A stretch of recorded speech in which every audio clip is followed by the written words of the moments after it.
I didn't even look at her when he said it. Harlan Holloway stood in front of half the valley, boots planted in the frozen mud, and pointed at Silas Boone like the man was a stray dog that had wandered onto his property.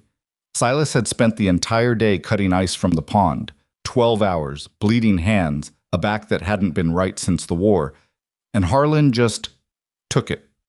Loaded every block onto his own wagon while the crowd watched, said Silas owed him for grazing debts nobody could prove existed, and then laughed. Actually laughed. Marin stood 10 feet away and felt something shift inside her chest. Not break. Shift. Like a bone that had been set wrong for years finally moving toward the right position. She didn't know yet what she was going to do, but she knew, standing in that frozen air with her father's laughter cutting through the crowd, that she couldn't keep pretending this life was something she had chosen.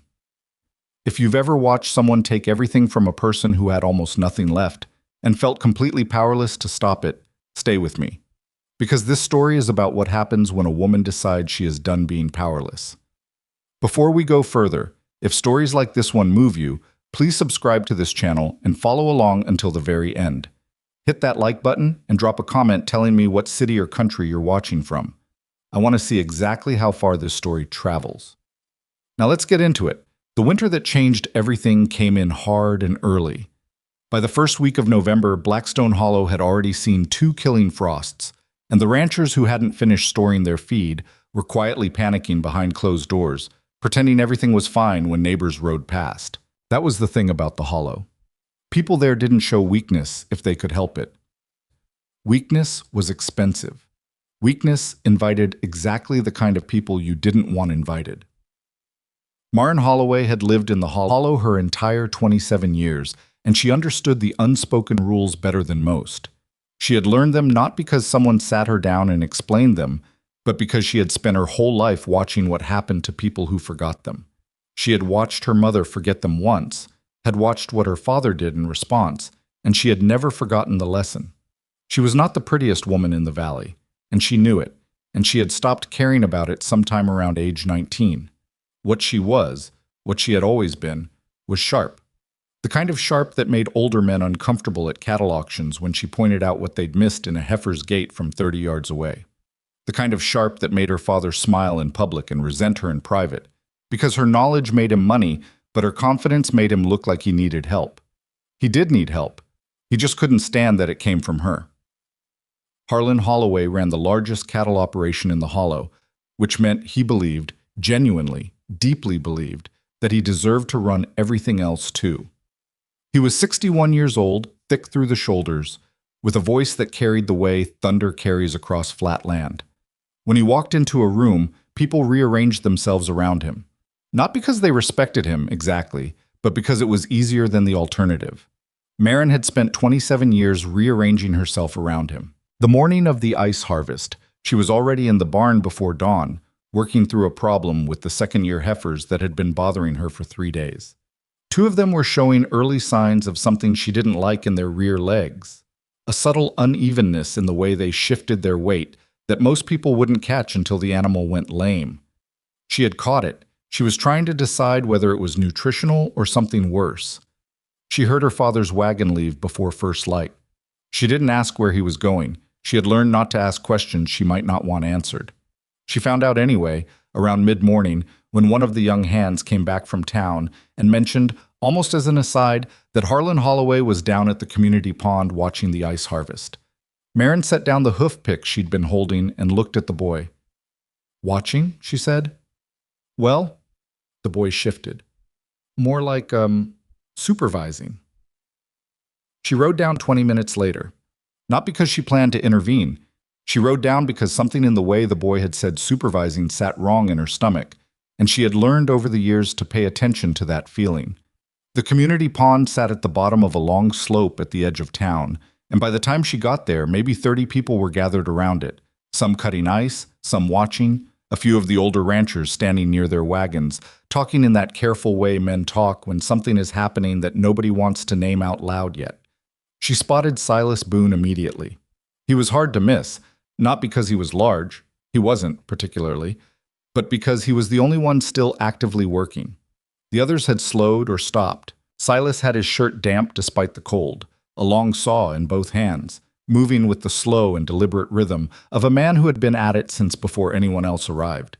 His hands were wrapped in cloth that had darkened at the knuckles, and she could tell from the way he stood that his lower back was giving him trouble.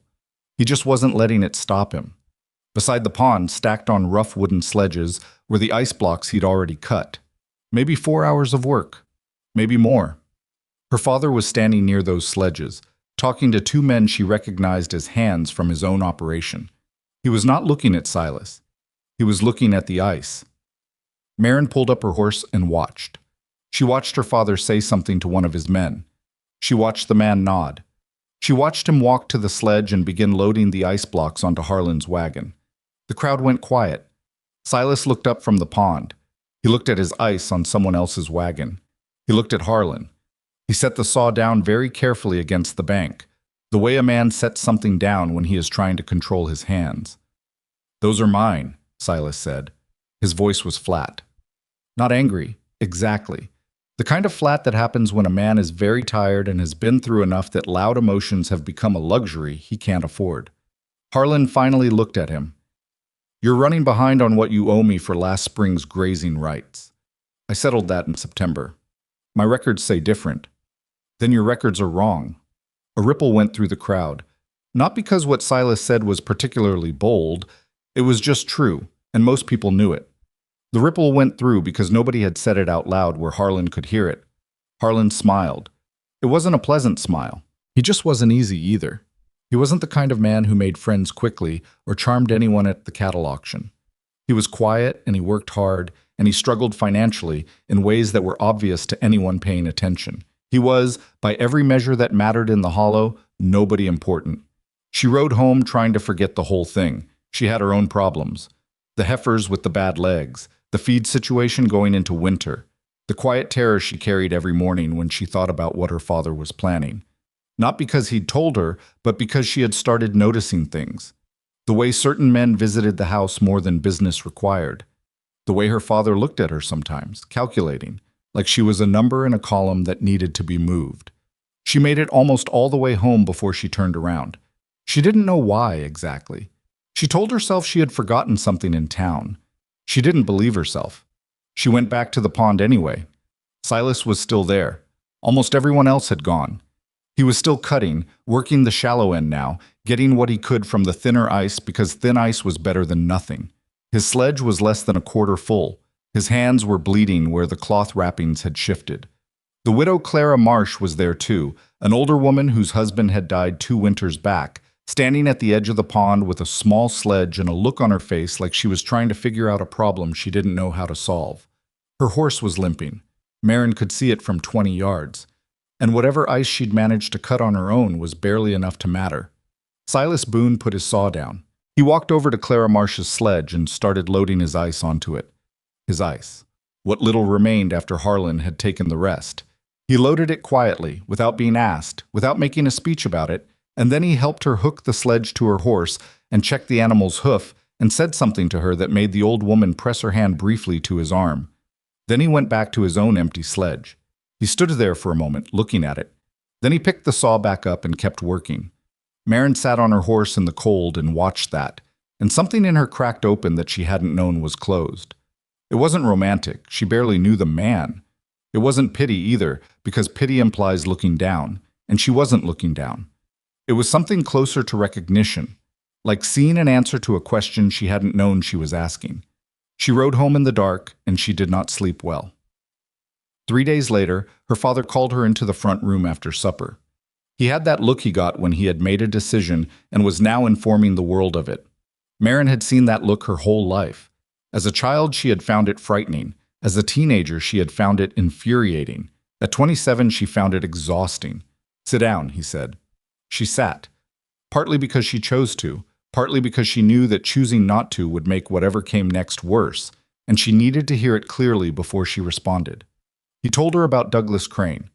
Crane was a businessman out of the capital, cattle broker, land investor, the kind of man who made money off other people's money and considered this a respectable profession. "I was coming to the Hollow in 6 weeks, and Harlan had arranged a meeting, and by arranged a meeting, Harlan meant he had arranged a dinner, And by arranged a dinner, he meant he had told Crane that his daughter would be present, and by told Crane his daughter would be present, he meant he had, in the careful language of men who do not say things directly, indicated that Marin's availability was part of the negotiation. In exchange for the right marriage, Harlan would get the cattle contract he wanted. A 10-year deal. More money than the ranch had made in the previous 20 years combined. She sat very still while he explained this. She had a talent for sitting still. She had practiced it for 27 years. "And if I say no," she said when he finished. He looked at her the way he always looked at her when she asked questions he considered already answered. "You won't." "If I do." He leaned back in his chair. "Then I'll sell the bay mare. And I'll make sure every rancher in this valley knows that any hand who hires you will find his cattle contract with me terminated the following morning. You can stay under my roof and do as I say, or you can leave with nothing and find out how far your knowledge gets you when nobody will hire you." He paused. "Those are your options." She looked at him. Really looked at him. At the man she had spent her whole life trying to earn a word of genuine respect from. At the face she had studied for signs of softness that she had never quite found. "I'll think about it," she said. She went to bed. She did not sleep. She lay in the dark and thought about the look on Silas Boone's face when he'd loaded his ice onto the widow's sledge and then stood in front of his own empty cart. She thought about her father's voice when he'd said, "Those are your options." She thought about Douglas Crane, whom she had never met and already understood completely. She got up before dawn. She saddled the bay mare, her mare, the one her father had already claimed as a bargaining chip, and she rode east toward the ridge. The sun was just beginning to show when she reached the edge of Silas Boone's property. It was smaller than she'd expected, and more careful. The fences weren't much, but they were straight. The barn had been repaired with mismatched lumber that someone had taken the time to fit properly anyway, each piece chosen for function rather than appearance. She sat at the fence line for a long moment. Long enough to talk herself out of it twice. Then she rode up to the door and knocked. Silas opened it in the gray morning light, still pulling his suspenders up, a cup of something hot in one hand. He looked at her with an expression that was not suspicious exactly, but was the expression of a man who had learned that unexpected morning visitors rarely brought simple news. "Miss Holloway," he said. "Boone." She stayed on the horse. She hadn't planned what to say next, and she was annoyed at herself for that. She was usually better prepared. "I have a proposition." He waited. "I want to get married," she said. "I don't want to get married to the man my father has chosen. I want to get married to someone who will let me work and make my own decisions and not treat me like a head of cattle to be traded for a better position." She stopped. "You're the only person in this valley that I've watched do something genuinely decent in the past week, and I don't know you well enough to trust you, but I'm out of time and out of options, so I'm asking." Silas Boone stood in his doorway in the early morning cold and looked at her for a long moment. He did not look flattered. He did not look eager. He looked like a man working through a problem that was more complicated than it appeared on the surface, which it was. "Come inside," he said finally. "This conversation probably shouldn't happen on a horse." She dismounted. She tied the mare. She followed him inside. The interior of the cabin was sparse and clean in the way that things are when a person doesn't have much but takes care of what they do have. A small table. 2 chairs. A wood stove doing its job against the morning cold. On the wall, a single shelf with 4 books and a folded piece of paper that she recognized after a moment as a military discharge document. He set a second cup on the table and gestured at the chair across from his. She sat. "I'm not going to pretend this isn't surprising," he said. "I'm not asking you to. I need to tell you some things before you decide if you still want to do this." "All right." He told her about the nights. Not the specific things that happened in the war. He didn't go there, and she didn't push, but about what the nights were like now, years later, when the mind did things the body couldn't control, and sleep became its own kind of battlefield. He told her that he was poor in a way that was likely to stay poor for a while. He told her that he was not easy to live with and that he knew it, not because he was cruel, but because he carried things he didn't always know how to set down. He told her that he would not lie to her and would not pretend to be something he wasn't. She listened to all of it. "I'm asking for one thing," she said when he finished. "Just one." "What?" "Honesty. Whatever else is hard, whatever else goes wrong, I need to know you'll be straight with me." He looked at her across the table. "I can do that," he said. "I can do that without question." She put her hand across the table. Not a romantic gesture, the hand of a person making a deal they intended to keep. He shook it. Outside, the sun had fully risen over the ridge, laying thin winter light across the frozen ground of his small and careful ranch. Neither of them said anything for a moment. There was nothing obvious left to say. She had just made the most consequential decision of her life on the strength of watching a stranger give away his ice to a widow. She hoped, quietly, privately, in the part of herself she didn't show anyone, that she had not just made the second worst mistake of her life. She was still not certain she hadn't. The wedding happened on a Thursday, not because Thursday held any particular meaning, but because it was the soonest the county clerk could ride out to the hollow, and neither of them saw any reason to wait. There was no celebration. There was no dress. Marin wore the same wool skirt she wore every day that wasn't a workday, which was only slightly different from the one she wore on workdays. Silas wore a clean shirt. The clerk read the words, they both said what needed to be said, and that was that. Harlan Holloway found out 2 days later. Marin had not told him. She had not left a note. She had packed what she could carry in 2 saddlebags, her personal tools, her notebooks full of cattle observations she'd been keeping since she was 16, 3 changes of clothes, and the photograph of her mother that she kept under her mattress. And she had ridden east at 4 in the morning, and she had not looked back. She heard about her father's reaction secondhand from a dry goods delivery man who came out to Silas's place a week after the wedding and mentioned it the way people in small communities mention things they know they shouldn't enjoy as much as they do. Harlan had turned over the kitchen table, had fired 2 hands who'd been with him 8 years for the offense of, as best anyone could tell, being present when he got the news, had ridden into town and stood in front of the clerk's office for 20 minutes before riding home again without going in, because even Harlan understood that what was done, and making a scene about it would only confirm to everyone watching that his daughter had beaten him. She had beaten him, and he would never say that, not aloud, not to anyone. But they both knew it, and that knowledge sat between them like a stone that would take years to move. What Marin had not counted on, what she had genuinely failed to prepare for, was the reality of the ranch itself. She had known it was struggling. She had seen it from the fence line, had walked through it the morning of the proposal. She thought she understood what she was getting into. She did not understand what she was getting into. The main herd was 31 head of mixed cattle, several of which were in conditions that made her close her eyes for a moment when she first walked through the pasture. Not abused, Silas wasn't that kind of man, but neglected in the specific way things get neglected when one person is trying to do 6 people's jobs and running out of hours before he runs out of work. 3 of the older cows had hoof rot that had gone untreated for too long. The young bull had a temperament issue that someone with more experience could have corrected 2 years ago, and that was now significantly harder to address. The winter feed stores were thin in a way that made her do the math twice, hoping the second calculation would come out different. It didn't. She stood in the barn on her 3rd morning there, looking at the feed stores and doing arithmetic in her head, and Silas leaned in the doorway behind her and said, "I know. Do you know specifically what I'm looking at right now? I know it's not enough. By how much have you been calculating?" He was quiet for a moment. "I've been trying not to calculate." She turned around. He was looking at her with that expression she was starting to recognize. Not ashamed exactly, but aware. Aware that he knew things were bad and had not known how to fix them, and had chosen, in the particular way that isolated people sometimes choose, to not look directly at the worst of it, because looking at it directly made it feel more real. "All right," she said, "then we calculate." They sat at the kitchen table for 2 hours that evening. She laid out everything she'd observed.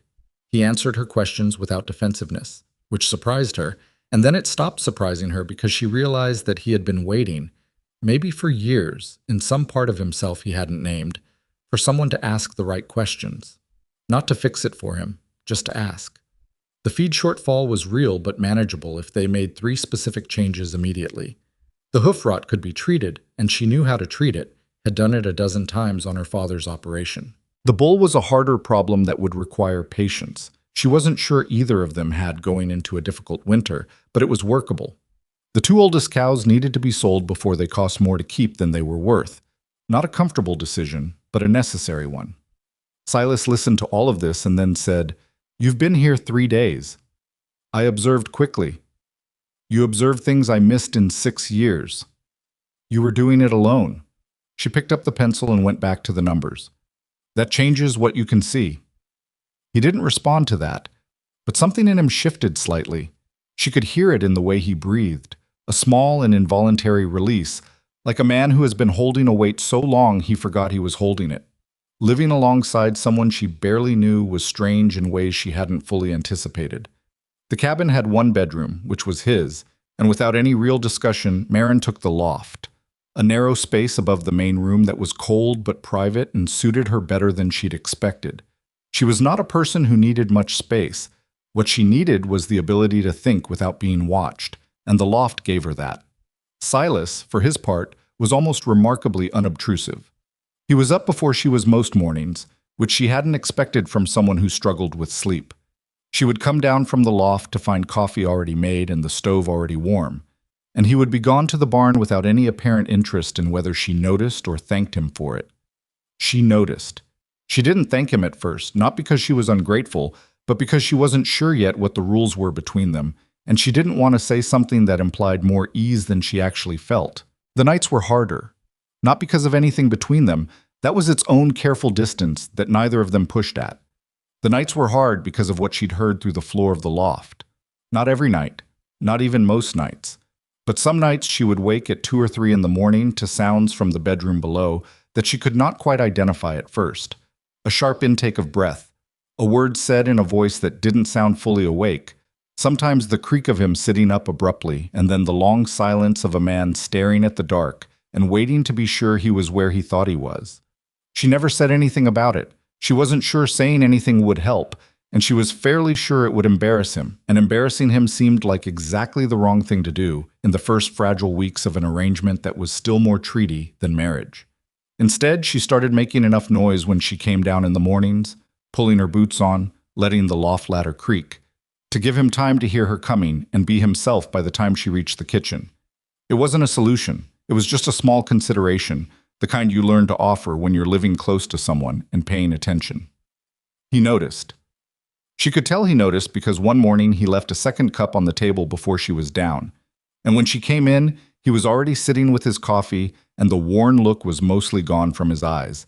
And he said, "There's a problem with the fence on the northeast pasture. I found it this morning," in a voice that was as close to ordinary as she'd heard from him.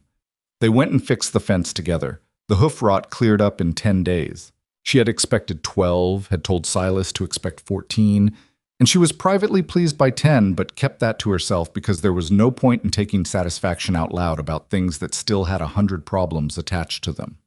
The 2 older cows sold in town for slightly more than she'd projected because she waited an extra 4 days until the livestock buyer from the next county came through, a man named Hatcher, who paid better prices than the local man, but only came through every 3 weeks. Silas had not known Hatcher existed. He knew now. He filed that information away with the focused attention of someone who understood what it meant to have actual useful knowledge at your disposal. The money from the cows went toward the feed shortfall, and the feed shortfall became something manageable, and manageable was a word that hadn't applied to this ranch in a long time. The neighbors noticed. In a valley as small as Blackstone Hollow, it was impossible to do anything without the neighbors noticing, and the neighbors had opinions about Silas Boone's sudden marriage that they expressed in the particular way of small communities, through loaded questions, meaningful silences, and visits that were framed as friendly but were actually intelligence-gathering operations. Margaret Foss came by in the second week under the pretense of returning a pot she'd borrowed from Silas 3 months ago. She was 60, sharp-eyed, and not unkind, but she looked at Marin the way people look at something they haven't yet categorized. "You're Harlan's daughter," she said, as if this were a diagnosis. "I was," Marin said. "I'm Silas's wife now." Margaret considered this. "You know what you're taking on here." "I've got a fair idea. The whole valley thinks he's—" She stopped, selected a kinder word. "Struggling. Most people struggle. He's just doing it without help." Margaret looked at her a moment longer. Then she looked at Silas, who was watching this exchange from the doorway with an expression that was carefully neutral. Then she looked back at Marin and something in her face settled.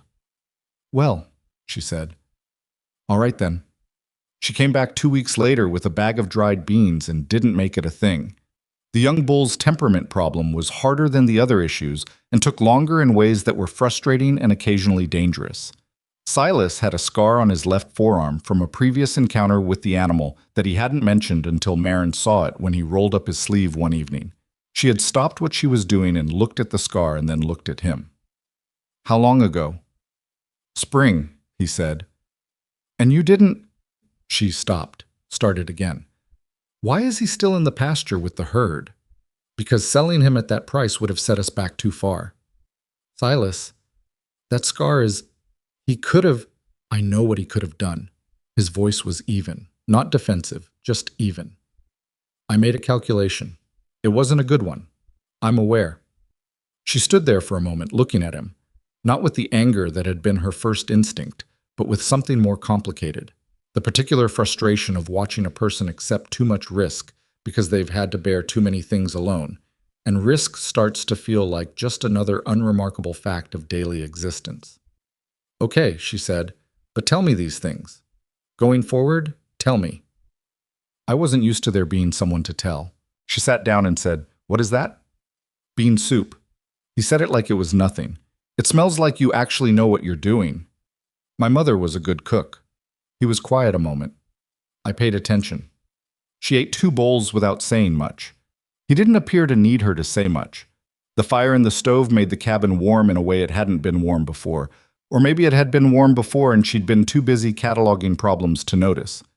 "I got a good price today," she said finally. "I heard. Hatcher's man told me in the feed store." News travels. "In this valley it travels before you've finished making it." He refilled his own bowl. "You did well." "We needed the money." "I know why you did it. I'm saying you did it well." She looked at him across the table. He wasn't offering it as flattery. He wasn't saying it to make her feel good or to create a moment between them. He was saying it because it was true, and because he apparently operated on the principle that true things were worth saying, which was not how most people she had known operated. "Thank you," she said. It was the first time she'd thanked him for anything. He nodded and didn't make it more than it was. January arrived with a cold that settled into the bones of the valley and stayed there. The calving season was still 2 months out, but Marin had already been thinking about it since November, watching the pregnant cows with the particular attention she gave to things that were going to be important before they were urgent. She had been tracking the weather patterns, had been watching the sky in the way her grandmother had taught her when she was small. Not scientifically exactly, but with the accumulated attention of someone who understood that the land tells you things if you stop making noise long enough to hear it. She had a bad feeling about the spring. She didn't say it out loud yet, partly because she didn't have specifics, and partly because saying it out loud would require her to also have a plan, and she was still working on the plan. But it sat with her, that feeling, through the cold weeks of January while she and Silas worked through the daily problems of the ranch, and slowly, by increments too small to name individually, stopped being strangers. It wasn't any single conversation. It wasn't a moment she could point to. It was the accumulation of small things. The morning he told her, unprompted, that her judgment on the feed schedule was better than his had been, and he was going to follow her lead on it. The afternoon she showed him a calculation she'd been working on for the herd expansion, and he found an error, quietly and without any satisfaction in it, just pointed at the number and said, "That column doesn't add up," and waited while she checked and found he was right. The night a cow got loose and they spent 2 cold hours in the dark getting her back in, neither of them particularly pleased about it, and then stood at the barn door exhausted, and he said, "I'm fairly sure she did that on purpose," and she laughed. A real laugh, not a polite one, and the sound of it surprised her almost as much as it appeared to surprise him. She had not laughed easily in a long time. She hadn't realized how long until that moment. In the 3rd week of January, her father came. She heard the horse first, recognized the particular rhythm of the bay gelding Harlan always rode, and had about 45 seconds to decide how she was going to handle this before he appeared at the fence line. She used those seconds carefully. She set down what she was doing, straightened up, and went to meet him at the fence, which meant he would have to stay on the outside of it, which was deliberate. He looked older than she expected. It had only been 6 weeks, but the set of his jaw was different, tighter, like a man who has been chewing on something he can't swallow and can't spit out. He looked at the ranch behind her with the specific expression of a man trying to find evidence that something has gone wrong and finding instead that it hasn't. "Marin," he said. "Dad." He looked at her directly then. "You look fine." "I am fine." "The ranch looks—" He stopped. "Better than I expected." "We've been working." "I heard about the Hatcher sale." He said it the way people say things that cost them something to say. "Good price." "Yes." He shifted in the saddle. He was not a man who did well with silences that he hadn't created, and this one was hers. She let it be hers. "Crane's contract fell through," he said finally. She had not expected that. She kept her face level anyway. "I'm sorry to hear it." "Are you?" "No," she said. "Not particularly. But I'm saying it." Something moved across his face that might have been the beginning of a different kind of conversation. The kind she had waited 27 years for him to start. But it didn't get there. He pulled the gelding's head around and said, "You've made your choice." And she said, "Yes, I have." And he rode away without looking back. She stood at the fence for a long time after he was gone. Not with grief exactly. Not with relief exactly. With something that didn't have a clean name. The complicated quiet of a door closing on a room you had lived in your whole life. Knowing that what was on the other side was unfinished and might stay that way. Silas had seen the exchange from the barn. He didn't ask about it when she came back in. He handed her a coffee cup. Her coffee cup, the chipped one she'd claimed without discussion, and went back to what he was doing. She drank the coffee and was glad, in a way she couldn't have explained 3 months ago, that he hadn't asked. The winter deepened. The cattle grew heavier with their calves. Marin's bad feeling about the spring grew alongside them, specific now, sharpening into something she could articulate. She had been watching the snowpack in the high country to the north, tracking the reports that came in with traders and travelers, and what she was hearing did not match what she saw in the local weather patterns. And the mismatch was the kind that meant one thing. When the thaw came, it was going to come hard and fast, and the lowland calving grounds that every ranch in the valley used, including this one, including her father's, were going to flood. She told Silas on a Sunday evening in late January.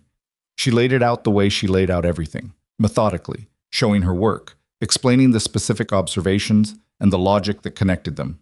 He listened without interrupting.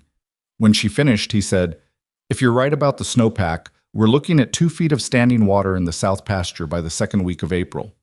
At minimum. And the calving starts in late March. Which is the problem." I was quiet for a moment. "What do you want to do?" The question surprised her, even though by now it shouldn't have. Not what should we do? Not what do you think we should do? What do you want to do? As if it were simply understood that she had thought further ahead than he had, which she had, and that this meant she was the one with the answer, which she was. "I want to move the calving grounds to the East Ridge," she said. "The old Henderson clearing, higher elevation, better drainage, sheltered on 2 sides. It's an extra 1.5 miles from the barn, which is inconvenient, and I want to start moving the pregnant cows up there by the 1st of March before anyone else has made a decision about it." "That's early." "Yes." He looked at her steadily. "How confident are you?" "Confident enough that I'd stake the herd on it." "You are staking the herd on it." "I know." Another pause. Outside, the wind moved across the valley in the particular way it moved in January. Not gusting, just pressing, a steady cold weight against every surface. Then Silas set down his coffee cup and said, "1st of March, then. I'll start clearing the Henderson Trail this week." She looked at him. "You believe me. I believe you've thought about it more carefully than anyone else in this valley, and that you know what you're talking about." He shrugged once. "That's usually enough." She looked away first, not because she was moved, or not only because she was moved, but because the directness of it caught her off guard. The plain and uncomplicated way he offered trust, as if it were simply the logical response to evidence rather than something rare. She had spent 27 years around people who doubted her automatically, who required her to prove every single observation twice before they'd consider acting on it, who took credit for her conclusions the moment they proved correct. She did not have adequate experience with being simply believed, and it turned out that being simply believed felt like a thing she hadn't known she was hungry for until she was suddenly not hungry for it anymore. She cleared her throat. "I'll check the Henderson Trail myself tomorrow." I figured, Silas said, and picked up his coffee again. February passed in work. The kind of work that doesn't make for good stories because it is made up entirely of repetition and small corrections and problems solved before they become emergencies, which is the unglamorous truth of what good ranching actually looks like. Marin was good at it. She was better at it than she had fully known, because she had always done this work inside her father's operation, where her contributions dissolved into the larger machinery without her name attached to them. Here, every decision had her fingerprints on it directly. When something worked, she knew why. When something didn't, she knew that too, and she fixed it. The East Ridge Trail got cleared.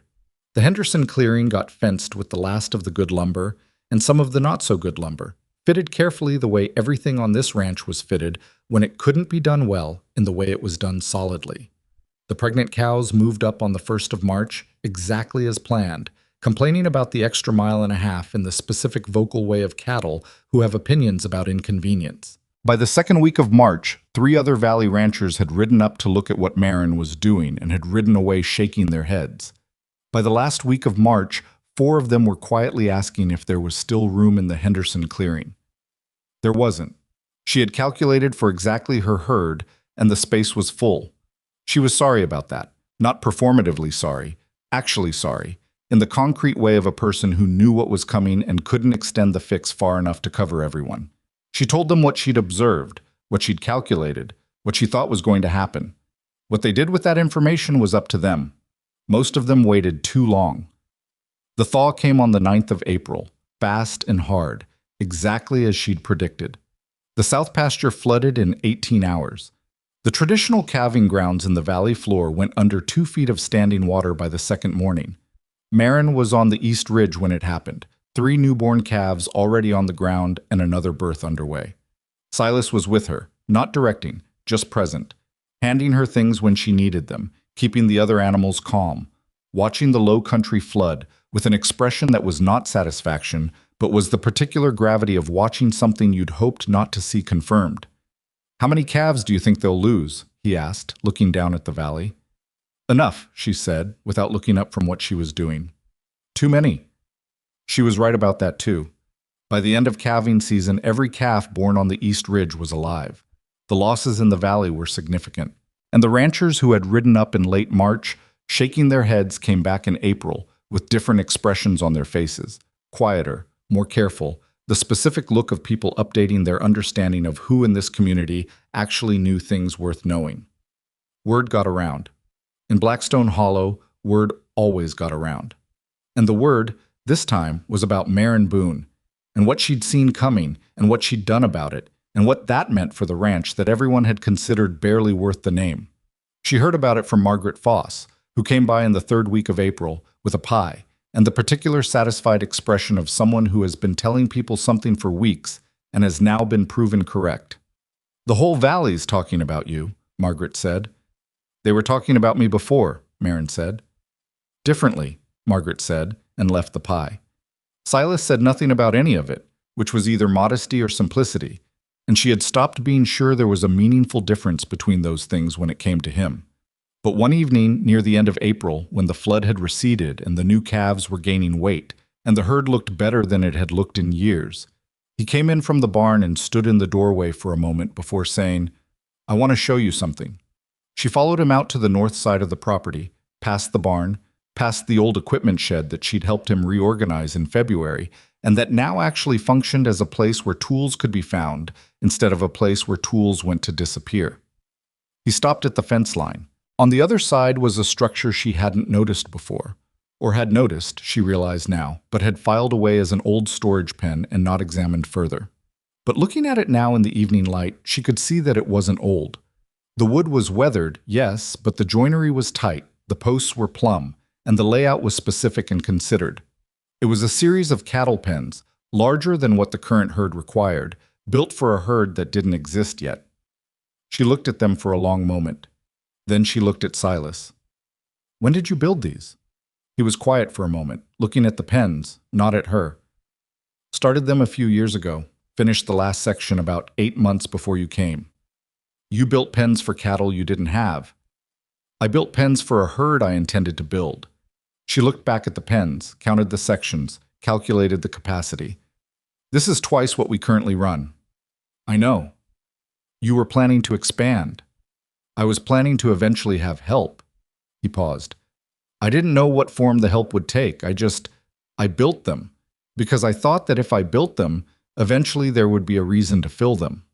She stood at the fence line in the evening quiet and looked at the cattle pens that a lonely man had built for a future he'd hoped for without knowing how to name it. And she thought about the morning she had ridden to his door with a proposal that had nothing to do with love and everything to do with survival, and how he had shaken her hand across the kitchen table, and how much territory they had covered between that morning and this one. We're going to need to buy 12 head in the fall, she said. Minimum, maybe 15 if the summer grass is good. I was thinking 14, he said. She almost smiled. We'll see how the summer goes. It was not a declaration. It was not a moment. It was two people standing at a fence, looking at empty pens and talking about cattle. But she stayed standing there longer than was necessary, and so did he, and neither of them moved to go back inside, and the evening settled around Blackstone Hollow with the particular quiet of a place where, for the first time in a long time, something was beginning to go right. The summer grass was good, not exceptional. There were 2 dry weeks in June that worried her, and one stretch in July where the creek ran lower than she liked, but good enough that by August, Marin had revised her estimate upward from 14 head to 16. And when she told Silas, he simply said, Hatcher's man is coming through on the 20th, which meant he had already been thinking about it. They bought 15 in the end because the 16th animal had a knee she didn't trust, and she walked away from it while the seller was still talking about what a fine specimen it was. Silas didn't question her. He just followed her back to the wagon, and they drove home with 15, and the pens that a lonely man had built for a future he couldn't name began to look the way they had been built to look. The valley, that summer, was a different place than the valley that had existed the previous November. Not dramatically different. The same families, the same land, the same daily problems of livestock and weather and money that never quite stretched far enough. But something had shifted in the way people related to each other, and Marin was, if not exactly the cause of it, at least the occasion for it. The calving season had done something. Watching one woman call a flood 3 weeks before it arrived, and lose not a single calf while the rest of the valley counted their losses. That kind of thing changes the social arithmetic of a small community in ways that take time to fully work out, but begin immediately. People asked her questions now. Not apologetically, the way people ask questions of someone they're not sure they should be consulting. Directly. Frank Okafor, who ran a solid mid-sized operation on the valley's west side, stopped by in June to talk about a respiratory issue moving through his younger cattle. Margaret Foss came back about her goats. The Delacroix family, whose patriarch had died the previous winter, leaving his wife Elena to run the operation with her 2 teenage sons, sent the oldest boy over one morning in July with a list of questions written in Elena's careful handwriting that covered both sides of the paper. Marin answered all of them. Not because she was trying to build goodwill or position herself for anything. She answered them because she knew the answers and the questions were real, and these were people who needed help, and she had spent 27 years watching useful knowledge sit locked inside her head, because the people who needed it didn't think to ask her, or didn't think she'd have it, or asked her father instead, and got a worse answer delivered more confidently. Silas watched all of this with an expression she couldn't always read. Not jealousy. It wasn't that. And she had been watching for it because she had learned to watch for it in men. It was something more like quiet satisfaction, the kind a person feels when something they hoped for turns out to be true. She asked him about it once, directly, because that was how she had started to operate with him. If she wanted to know something, she asked. You look like someone who got the answer right, she said. He considered that. I didn't do anything. You married me. You proposed to me. You said yes. He looked at her with that level steadiness that she'd stopped finding unsettling and started finding grounding. Then I guess I got the answer right, he said. She left it there. She was getting better at leaving things where they sat instead of turning them over looking for problems underneath. It was in the middle of August, on a Tuesday that had started like any other Tuesday, that the first sign of real trouble arrived. It came in the form of Roy Cheswick, who operated the general store and served as something of an unofficial clearinghouse for news in the Hollow. Roy was not a gossip. He was precise about what he repeated and careful about what he didn't. which was why, when he appeared at their fence line in the early afternoon with a look on his face that he didn't usually wear during daylight hours, Marin put down the fence post driver and went to hear what he had to say. The Caldwell Mining Company, he told her, was shutting down. She stood very still. When? End of September, maybe sooner. The announcement came through yesterday from the regional office. They're pulling the whole operation, the main shaft, the processing facility, the rail spur they built 3 years ago. He paused. 300 men employed, plus every supplier, every freight operator, every business in town that's been feeding or clothing or outfitting those men for the past 12 years. She understood immediately what he wasn't saying, which was the same thing she would have calculated in 30 seconds anyway. The Caldwell operation was the economic engine of the entire region. The ranchers in the hollow sold beef to the mining company's commissary, sold horses to their teams, sold leather and wool and feed. The town's blacksmith, its dry goods, its boarding house, all of it ran on the money that cycled through Caldwell and out again into the community. Without that engine, the math of the whole valley changed overnight. Any reason given? She asked. The vein's playing out. Been playing out for 2 years, apparently. They just didn't announce it until they couldn't avoid it. She looked at the fence post she'd been setting. Thank you, Roy. He nodded and rode back toward town. She finished setting the post because she was not the kind of person who left a fence post half done, and also because she needed the 10 minutes to think before she talked to Silas. When she went to find him, she laid it out plainly, the way she laid out everything, and watched his face go through the same sequence of calculations hers had gone through. How long do we have before it hits the cattle prices? He asked. It's already hit them. The buyers will know by tomorrow. If they don't know already, prices will start softening within the week. By October, they'll be genuinely bad. How bad? Depends on what else moves. She sat down at the kitchen table.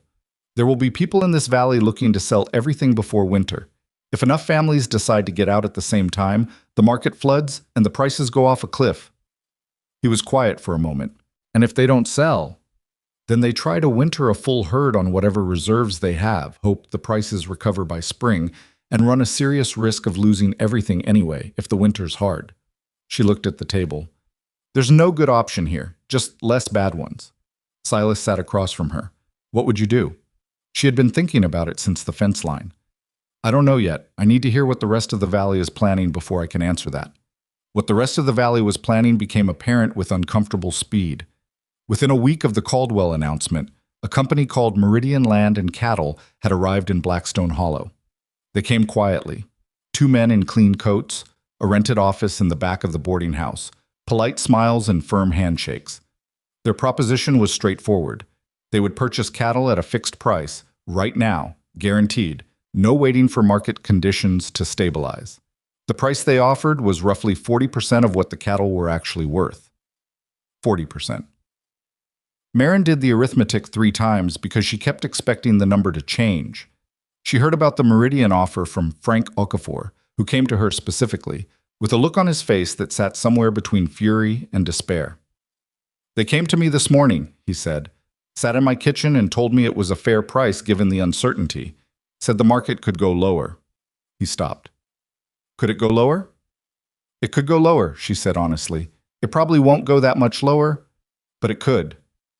So they're not lying. They're using a true fact to create a false impression. The market could go lower. It's very unlikely to go 40% lower than current rates, which is what their offer implies. She looked at him steadily. They're not lying. They're exploiting fear. Those are different things, but they'll do the same damage. Frank left without deciding anything, which she understood because she hadn't decided anything either. The Meridian men made offers to 9 families in that first week. 2 accepted immediately. The Pruitt family, who had been struggling before the Caldwell announcement and were now simply drowning, and old Bart Engel, who was 73 and alone since his wife died, and who told Roy Cheswick afterward that he'd been looking for a reason to stop anyway. 7 families hadn't decided yet. On a Saturday evening in late August, Marin sat at the kitchen table with a piece of paper and worked through every number she had.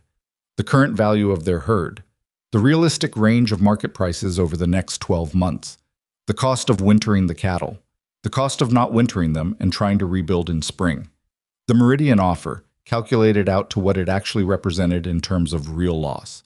And then she wrote down a different number, a number that represented something she hadn't let herself think about fully yet, because it was enormous and probably impossible, and the kind of idea that sounded like either brilliance or madness, depending almost entirely on whether it worked. Silas came in from the barn around 9 o'clock and looked at the paper on the table. He didn't pick it up. He looked at her instead. "You've been in here 4 hours," he said. "I've been thinking." "I can tell." He poured himself coffee that had been sitting long enough to be half tar and drank it anyway. "What did you come up with?" She pushed the paper across the table. He looked at it. He looked at it for a long time. Then he set the coffee cup down. "That's a cattle drive," he said. "North, to Crenshaw. The stockyards there pay real market prices. They're not affected by what happens in this valley because they draw buyers from the whole region.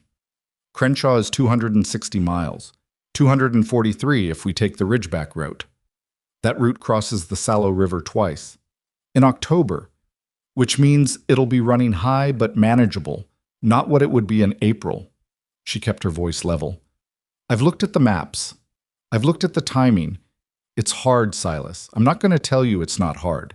But the Meridian offer would give this valley 40 cents on the dollar. Crenshaw would give them full market price, possibly better if we timed the arrival right." He was quiet, looking at the paper. She had learned to let his silences run their course rather than filling them. He was thinking, not stalling. "You're not just talking about our herd," he said finally. "No.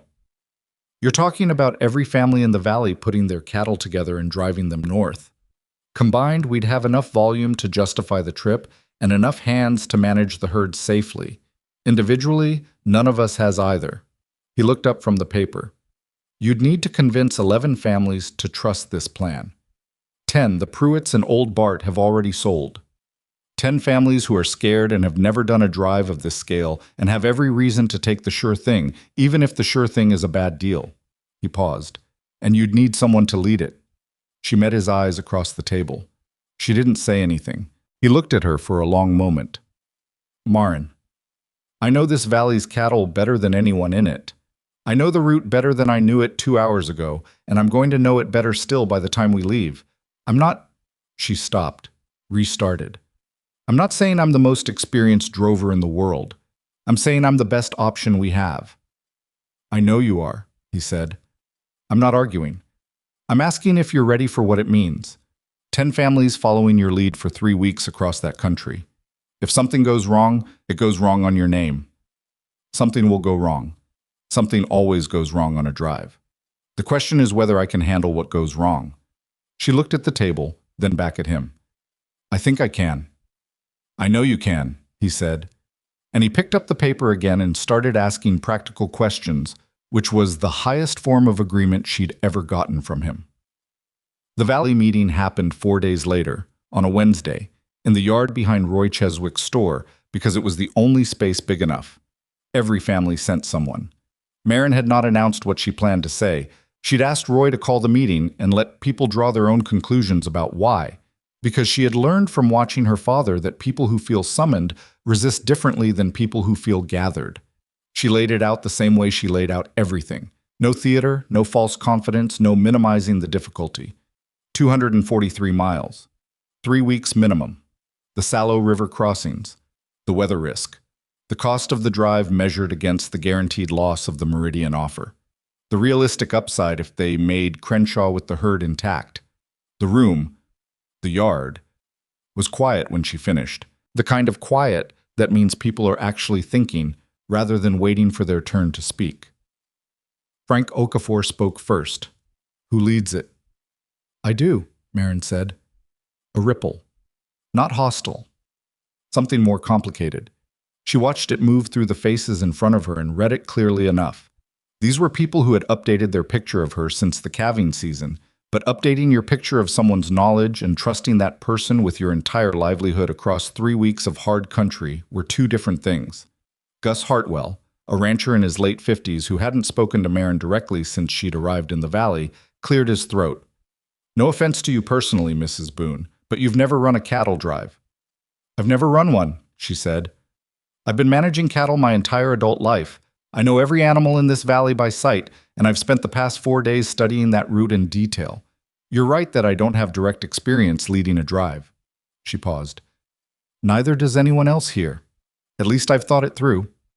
Hartwell looked at Silas. What does your husband say? Silas, standing at the edge of the gathering with his arms folded, said, I say she's right.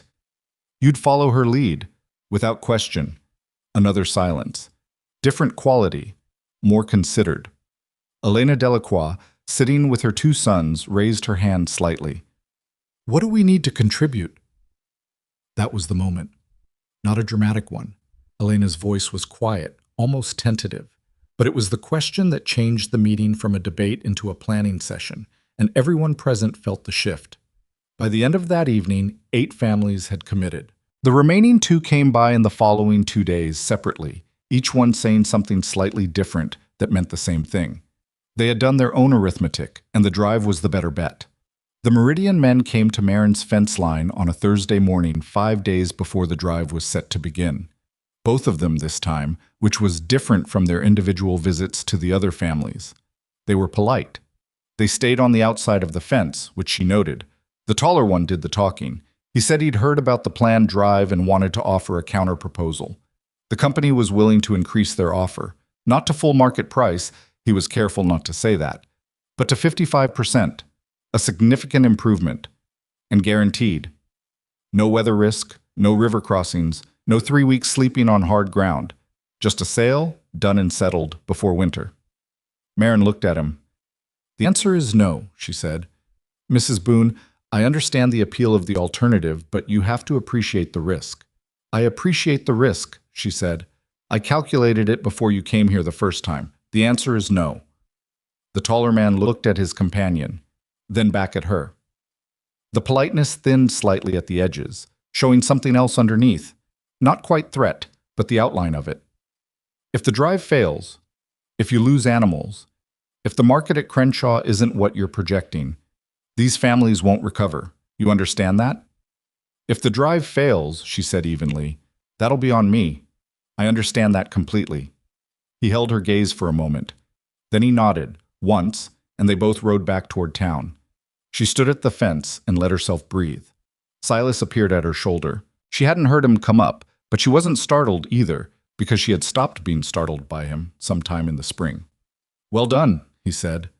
Don't congratulate me yet. I'm not congratulating you. I'm noting a fact. He looked toward town where the 2 men were still visible in the distance. They'll try something else. I know. She turned from the fence. Let's get back to the supply inventory. The drive was set to begin on the 15th of October. In the 10 days before departure, Marin ran the preparation the way she ran everything, methodically, with attention to things that could go wrong rather than assumptions that they wouldn't. She walked every family's cattle herself, identified which animals were likely to cause problems on the trail, and assigned them specific positions in the herd column that would minimize the disruption they could cause. She mapped out the water stops. She calculated the daily mileage needed to maintain the animal's condition while still making Crenshaw before the weather turned serious. She made a list of every supply they'd need, and then added 20% more of the critical ones because she had never met a 3-week journey that didn't find a way to consume more than you planned for. She also, quietly, and without making a ceremony of it, registered her own cattle brand. She had been operating under Silas's brand since arriving at the ranch, which was the practical thing to do and which he had never questioned. But she had been thinking, since the Meridian visit, about what it would mean to bring 2,000 head of cattle to a stockyard in Crenshaw and have to prove that they belonged to the people who were selling them. She wanted her name on her cattle in the official register, not for pride, or not only for pride, because names in official registers had a different weight than names in conversations, and she had spent enough of her life having the weight of her name treated as negligible. Silas came with her to the county office when she filed. He didn't say anything about it. He just came. On the night of October 14th, the night before departure, Marin sat on the fence of the north pasture and looked at the combined herd spread out in the dark below her. Over 2,000 head, gathered from 11 ranches, their breath making small clouds in the cold air. The sound of them, the low movement, the occasional call, the collective warm presence of that many animals in one place, was something that settled her nerves more effectively than anything she could have said to herself. Silas came and sat on the fence beside her. They sat in the dark for a while without talking. I keep running the river crossing in my head, she said finally. Which one? The second one. The Ridgeback Bend. If the water's higher than projected, then we handle it when we get there. That's not a plan. It's the only honest answer. He shifted on the fence. You've planned everything you can plan. The rest of it is what happens. You can't plan what happens. You can just be ready to respond. She was quiet. I know that. I know that intellectually. How's it going emotionally? She looked at him. In 4 months of living together, she had not heard him use that particular framing, and it surprised a short, genuine sound out of her that wasn't quite a laugh. When did you start asking about emotions? I've always been capable of it. I just don't usually think it'll help. He looked at the herd. Does it help? She thought about it honestly. A little. Good enough. She looked back at the cattle. I'm scared, she said. Just that, straight out, without dressing it up. I believe in this plan and I'm scared anyway. Scared is appropriate, he said. Scared means you understand what's at stake. Stupid people aren't scared of things that warrant being scared of. She sat with that. It was, she thought, the least comforting, comfortable thing anyone had ever said to her. Stay close on the drive, she said. I know I'll be busy with the herd decisions, and you'll have your own position to manage, but I'll be where you need me. I might not be able to ask in the moment. You won't have to ask. She looked at him in the dark. There was a version of this moment, in a different story, where something would be said that named what had been building between them over the past 4 months. The quiet accumulation of small trusts, of hands passing tools without speaking, of coffee already made in the morning, and laughter surprised out of her at 2 a.m. over a cow with opinions. She was aware of that version. She thought he probably was too. Instead, she said, I want to go over the water stop schedule one more time. It's 10 o'clock at night. I know. He got up from the fence. Come inside. I'll make coffee, and you can tell me everything you've already told me about the water stops. She followed him in. They went over the schedule. Somewhere around midnight, she fell asleep at the kitchen table for the first time since she'd arrived at this ranch, with the map spread out under her arms and the water stop notes half finished. She woke to him putting a blanket over her shoulders, very quietly, before going to his own room. She didn't say anything. She just let herself stay warm and went back to sleep. By 5 a.m, she was up, the blanket folded on the chair, the maps rolled and ready. Outside, she could hear the valley waking, other families rising early, horses being saddled, the distant low sound of cattle being gathered. 11 ranching families pooling everything they had on a plan that had sounded impossible 3 weeks ago. She laced her boots and went outside into the cold October dark. The drive was beginning, and it was in those first hours, watching 2,000 head of cattle begin to move north under a sky still salted with stars, listening to the shouts of the drovers and the immense living sound of the herd finding its rhythm, that she felt something she recognized but hadn't felt in so long she'd almost forgotten what to call it. She felt like herself. Fully, completely herself. Not her father's daughter, or Silas's wife, or the woman everyone in the valley was watching to see if she'd fail. Just Marin, who knew cattle, who had made a plan, who had brought 11 families to this moment, who was cold and frightened and completely alive. She rode to the front of the column, where the lead animals were already setting the pace, and she pointed them north. They moved. The trouble found them on day 4, which was earlier than she had projected and later than she had feared. One of the Hartwell steers went lame on rough ground, and when Gus Hartwell pushed to keep the animal moving anyway, Marin rode back through the column to handle it herself. She cut the steer out of the herd with a decisiveness that left Hartwell looking at her with an expression she chose to read as respect rather than offense, because it was going to take all 3 weeks of this drive, and she couldn't afford to spend any of that time managing bruised egos. He'll slow the whole column, she said. We leave him with the next homestead we pass. They'll care for him, or they won't, but he can't make Crenshaw on that leg, and trying to force it will make it worse. Hartwell looked at the animal, then at her, then back at the animal. That's a $200 steer. I know what he's worth. He's worth $200 in September. He's worth $150 as a lame animal that slows our schedule by 3 days. He's worth $200 again if he recovers at someone's homestead and you pick him up on the way back. She kept her voice even. Your choice. Hartwell left the steer. The first river crossing happened on day 6, and it was hard but not disastrous. The Sallow was running high but not wild, and they took it in sections, rotating the herd across in groups of 300 with riders on both flanks to prevent the inevitable panicking animals from turning the crossing into a mess. They lost 4 hours, and nobody lost an animal, which was not perfect but was acceptable. Marin had calculated a half-day buffer into the schedule, and she spent it now without regret. The second crossing was worse, and she had known it would be. The Ridgeback Bend had more current than her maps suggested, and the riverbed had a section of shifting gravel that the front animals hit and didn't like, pulling up short and turning back into the cattle behind them, creating the kind of compressed chaos that cattle drives run on nightmares about. She was in the water before most people had finished processing what was happening. Her horse, finding footing by instinct more than direction, her voice cutting through the noise in the specific tone she had found, over years, was the one cattle responded to in a crisis. It took 40 minutes to sort it out. She came out of the river soaking from the chest down in October water and shaking in a way she controlled because there were 20 men watching her, and she rode back to the bank and said, "Count the head," because the only thing that mattered right now was whether they'd lost anyone. They hadn't. Silas was beside her before anyone else reached her, close enough that she could feel the warmth of his horse's side. He didn't say anything. He handed her his coat. She put it on. "Good call on the Ridgeback variant," he said quietly, so only she could hear. "That was not smooth." "No, but nothing went in the river that didn't come out." He looked at her sideways. 40 minutes. I've seen experienced drovers take 2 hours on a crossing that bad." She was still shaking slightly, and her boots were full of cold water. "Tell me that again when I'm dry." "I will," he said, and she believed him. They made Crenshaw on day 19, 2 days ahead of her most optimistic projection and 3 days ahead of her realistic one.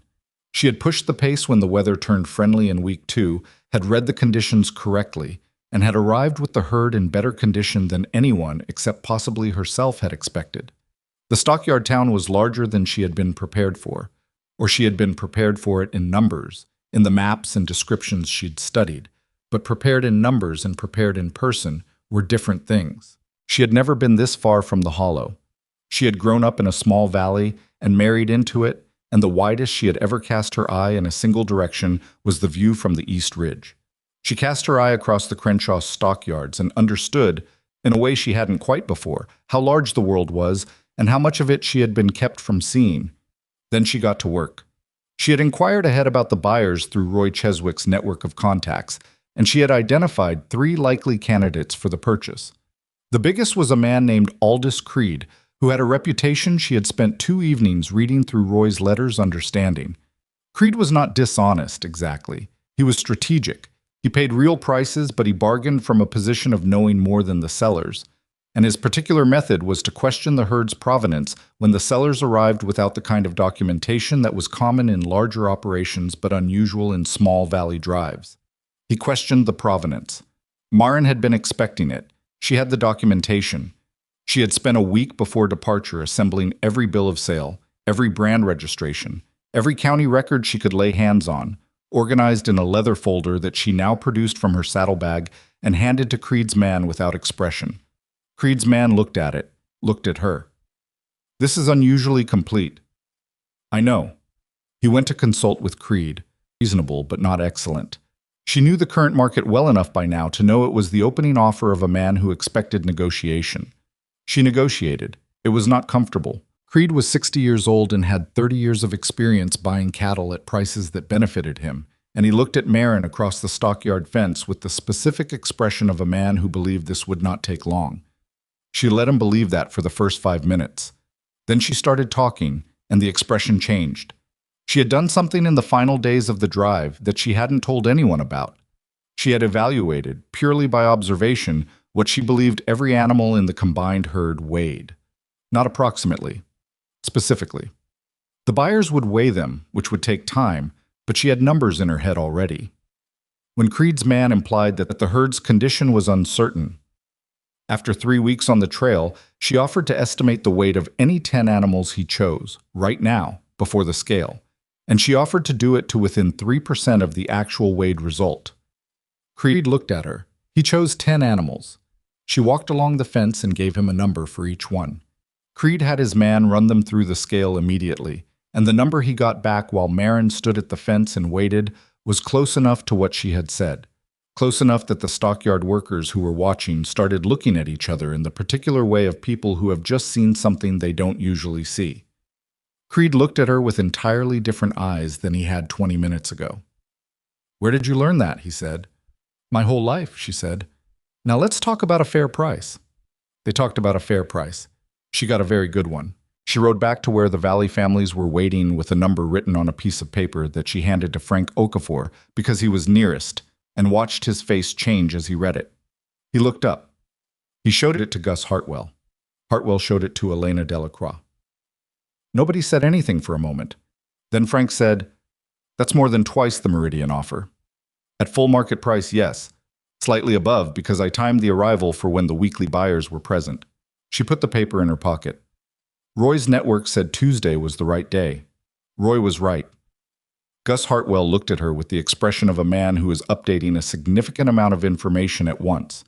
He said slowly, "You're Harlan Holloway's daughter." "I was. I used to think he was the sharpest cattle mind in this valley." She looked at him steadily. "You don't have to say that." "I know I don't." He held her gaze. "I'm saying it anyway." She let it land. It was not a comfortable feeling, not because it was unwelcome, but because it was the kind of recognition she had wanted for so long that receiving it now had an edge to it, a faint bitterness of time that could not be given back. She let it land anyway, and she did not deflect it because she had earned it, and deflecting earned things was a habit she was trying to break. That evening, the Valley families made camp outside Crenshaw, and someone produced a bottle of something that went around the fire, and there was a quality to that hour that Marin had not experienced in a gathering before. Something loosened, something genuinely easy, the specific warmth of people who have done a hard thing together and know it. She sat at the edge of the fire, not quite inside the circle, but not outside it either, which was where she had always been in groups, and which no longer bothered her the way it used to. She watched the families. She watched the Delacroix boys roughhousing near the horses, watched Elena watch them with the particular expression of a woman who has been holding everything together alone and is now, for one evening, able to let it down a little. Silas sat beside her. They weren't touching. They rarely were. "How do you feel?" he said. She thought about it. "Tired." "That's not all." "No." She looked at the fire. "I feel like something finished. Or started." She considered that. Maybe both. He nodded once and was quiet, and they sat there while the fire burned down and the families around them talked. And the enormous distance between Blackstone Hollow and this place pressed against her with the particular weight of everything she had moved through to get here. She did not know, sitting at that fire, what was waiting for them when they returned. She did not know about the thing Silas was carrying, had been carrying for years, sealed shut in the way he kept certain things sealed, that was going to break open between them like a river crossing that was worse than the map suggested, 40 minutes of chaos before anything could be sorted out. She just sat by the fire with her shoulder a few inches from his, and the cattle settled in the stockyard pens behind her, and the families of Blackstone Hollow talked and laughed in the dark around a fire they had all earned. For that one evening, that was enough. They rode home in 3 groups, staggered by a day each, because bringing the full complement of riders back down the same trail at the same time served no practical purpose, and Marin was still thinking in logistics even after the sale was done. She rode in the last group, with Silas and the Delacroix family and Frank Okafor, and the return trip had a quality entirely different from the drive north. Looser, quieter, the particular ease of people who have done what they set out to do and are now simply covering ground. She should have felt settled. She did feel settled, mostly, in the practical layer of herself where plans and outcomes lived. But underneath that layer something had been shifting for the last 2 days of the drive home, a low and persistent unease she couldn't name precisely, the way you can't always name a change in weather until you're already wet. It started with something small. A comment from Gus Hartwell on the second day of the return, offhand, said to Frank while Marin was close enough to hear, but far enough that Hartwell might not have registered she was listening. They had been talking about the land, the valley itself, the question of who would try to buy in now that the Caldwell closure had changed the economic picture, and Hartwell had said something that made her pull her horse up slightly and hold very still.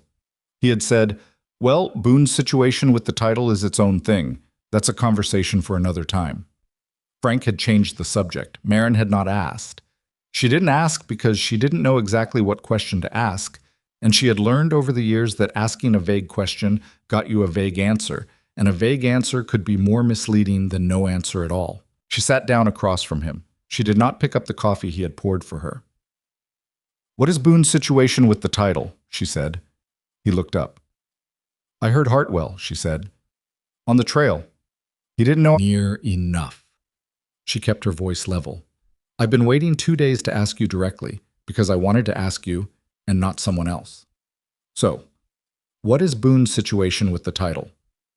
He was quiet for a long moment. Not the thinking quiet, the other kind. The kind where a person is deciding something, measuring something, running through a list of options, and finding that none of them are good, and that this fact does not change what needs to happen. "The valley," he said. "The land. All of it. The 11 ranches, the town lots, the grazing land in between." He stopped, set the cup down. "The title is in my name." She sat with that. The silence stretched. Outside the window, the wind moved through the dry October grass with a sound like something being erased. "All of it," she said. "All of it. The whole hollow." "Since when?" 8 years ago. He looked at the table. There was a land company, Pelham Land and Holdings. They had consolidated most of the valley titles over a 20-year period, buying from people who needed cash and didn't fully understand what they were selling. When Pelham went bankrupt, the titles went to auction. He stopped. "I had money then. From before. From the war, and from afterward, things I won't go into.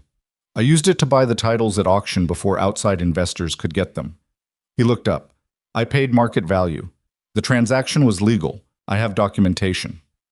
"I know it was legal," she said. "That's not—" She stopped. "Why didn't you tell anyone?" "Because if the families knew they were living on land I held the title to, they wouldn't have been families living on their land. They would have been tenants. Every relationship in this valley would have changed. Every man who shook my hand or bought a drink or argued with me at the cattle auction would have been doing it as a tenant talking to a landlord." His voice was even, but she could hear the weight behind it, the weight of 8 years of carrying this. "I didn't want that. I've never charged anyone rent. I've paid the tax assessments myself every year. You've never told me," she said.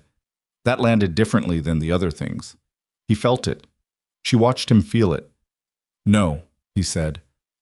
"I haven't. I asked you for one thing." Her voice was still level. She was working to keep it level. "On the morning I came to your door, one thing, I said I need honesty. Whatever else is hard, I need you to be straight with me.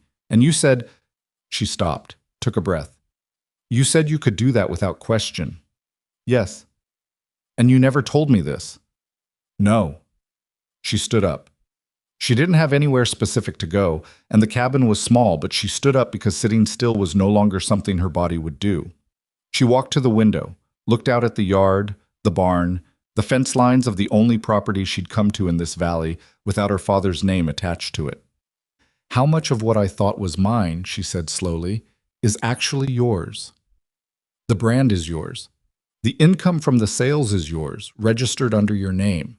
What we've built here together in the past year, the herd, the improvements, I've considered all of it jointly held, without exception." He paused. "But the land itself?" "Yes. That's in my name." She turned around. "Did you know when I came to you? Did you know then?" "Yes." The word fell into the room like something dropped from a height. "You knew," she said, "when I sat across from that table and told you I needed to be somewhere that wasn't my father's property, that wasn't controlled by someone else.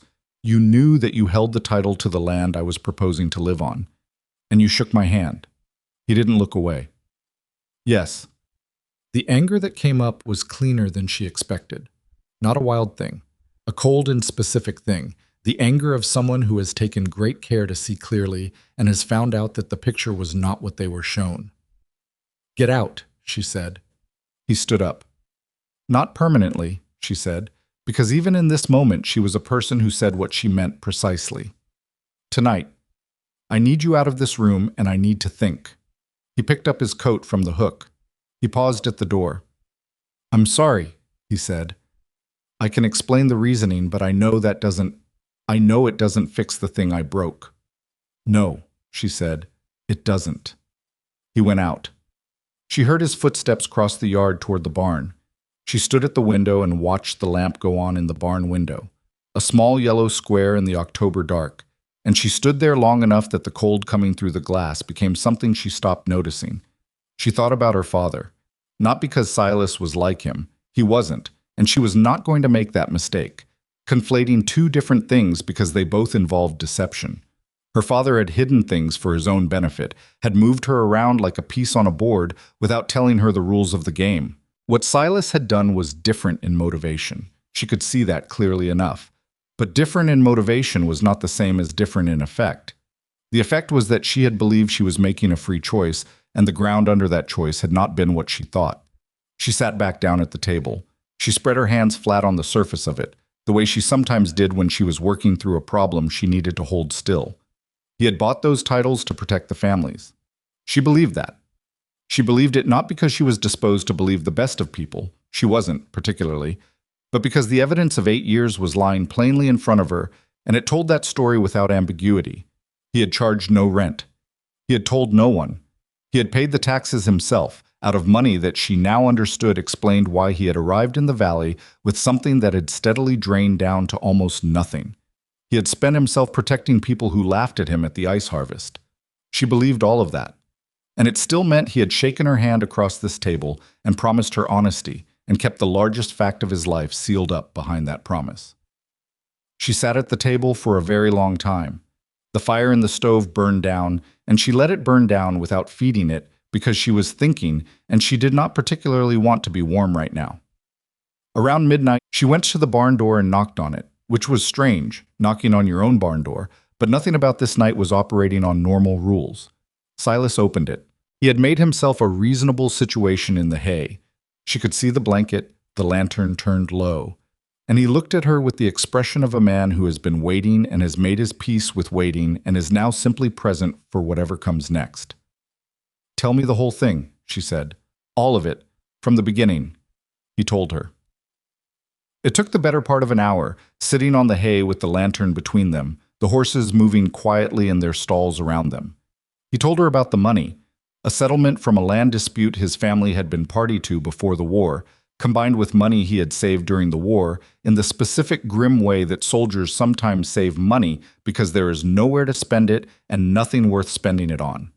He told her about finding the Pelham auction, about the 3 days he had spent going through the county records, understanding what was at stake, about the moment he understood that if he didn't buy those titles, an investor out of the capital would, and within 10 years Blackstone Hollow would be a company town in everything but name, with every family paying rent to a man none of them had ever met.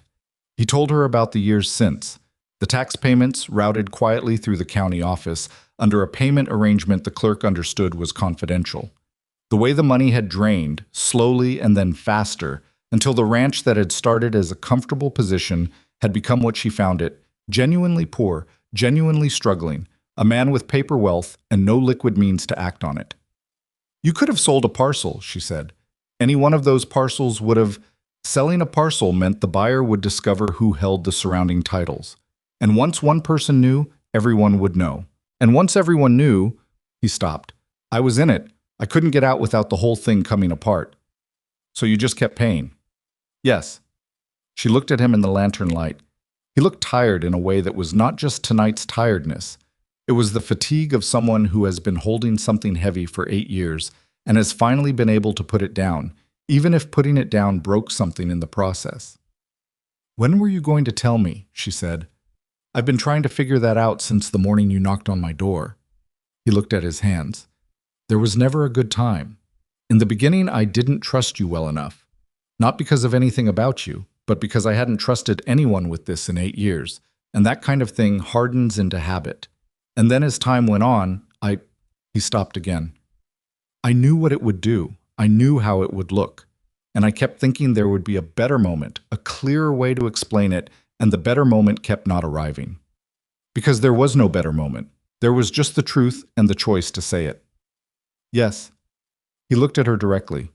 I know that. I knew it when I was making the other choice. She sat with that. It was the most honest thing he had said tonight, which was saying something, because he had been painfully honest for the past hour. He had known he was making the wrong choice and had made it anyway, not from malice, but from fear, which was both more understandable and in some ways harder to forgive than malice, because malice at least made clear sense. She stood up from the hay. She brushed off her coat. I'm going to sleep, she said. In the morning, I need to know one thing. What? The families, every family in this valley. You've been protecting their right to stay on their land for 8 years. What is your plan going forward for making that real? Not just continuing to hold the titles quietly, but actually resolving it. He looked at her steadily. I want to transfer the titles back to each family. Permanently, legally, recorded in the county office so there's no question. He paused. I've wanted to do it for years. I didn't have a mechanism that wouldn't require explaining everything first. Now you'll have to explain everything. Yes. To all of them. Yes. She nodded once. Not forgiveness. She was not there yet, and she was not going to perform an arrival she hadn't made. But acknowledgement. The recognition that the shape of what he'd done, all of it, the protection and the silence and the cost and the intention, was more complicated than she had the energy to fully process tonight, and would require more time than tonight to process correctly. Come inside, she said. It's cold. He looked at her. I'm not... She stopped. Just come inside. Sleep in the bedroom. I'm not going to have you sleeping in the barn because of this. He came inside. They did not talk any more that night. She went up to the loft, which she still used sometimes when she needed the particular quality of solitude it provided, and she lay in the dark and listened to the cabin settle around her and tried to sort out what she felt from what she thought, which were two different processes that kept interfering with each other. What she felt was betrayed, cleanly, specifically betrayed, in the precise way you feel when the one rule you laid down at the beginning is the one that gets broken. What she thought was that betrayal was not a simple thing, that a person could do something wrong and still be, fundamentally, someone worth knowing, that the question was not whether she had been lied to. She had, by omission, if not commission, and that was real, and it mattered. The question was what the lying had been in service of, and what she planned to do about it. She did not sleep for a long time. When she did, it was without resolution. Resolution would have to wait for morning, and morning after that, and however many mornings it took for the thing between them to find its new shape. The valley learned the truth in pieces, the way valleys always learn things. Silas told Roy Cheswick first, because Roy was the closest thing the Hollow had to a neutral party. And because Silas understood correctly that how the information entered the community mattered. Roy sat in his store for a full afternoon processing what he'd been told before he said a single word to anyone else. And what he finally said, first to his wife, and then carefully to 2 or 3 others, was, "You need to hear this from Silas directly.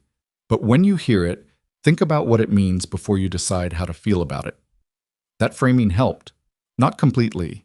There was anger, and there was shock, and there was a period of about 2 weeks where Gus Hartwell refused to speak to Silas in public, and Marin had to exercise a significant amount of self-control not to say what she thought about that, given that Hartwell's cattle were in the Crenshaw stockyards making him more money than he'd made in 5 years, largely because of the woman Hartwell had questioned at the Valley meeting. She kept that thought to herself because it wasn't useful, and she had become, over the past year, somewhat more disciplined about the difference between thoughts that were true and thoughts that were useful.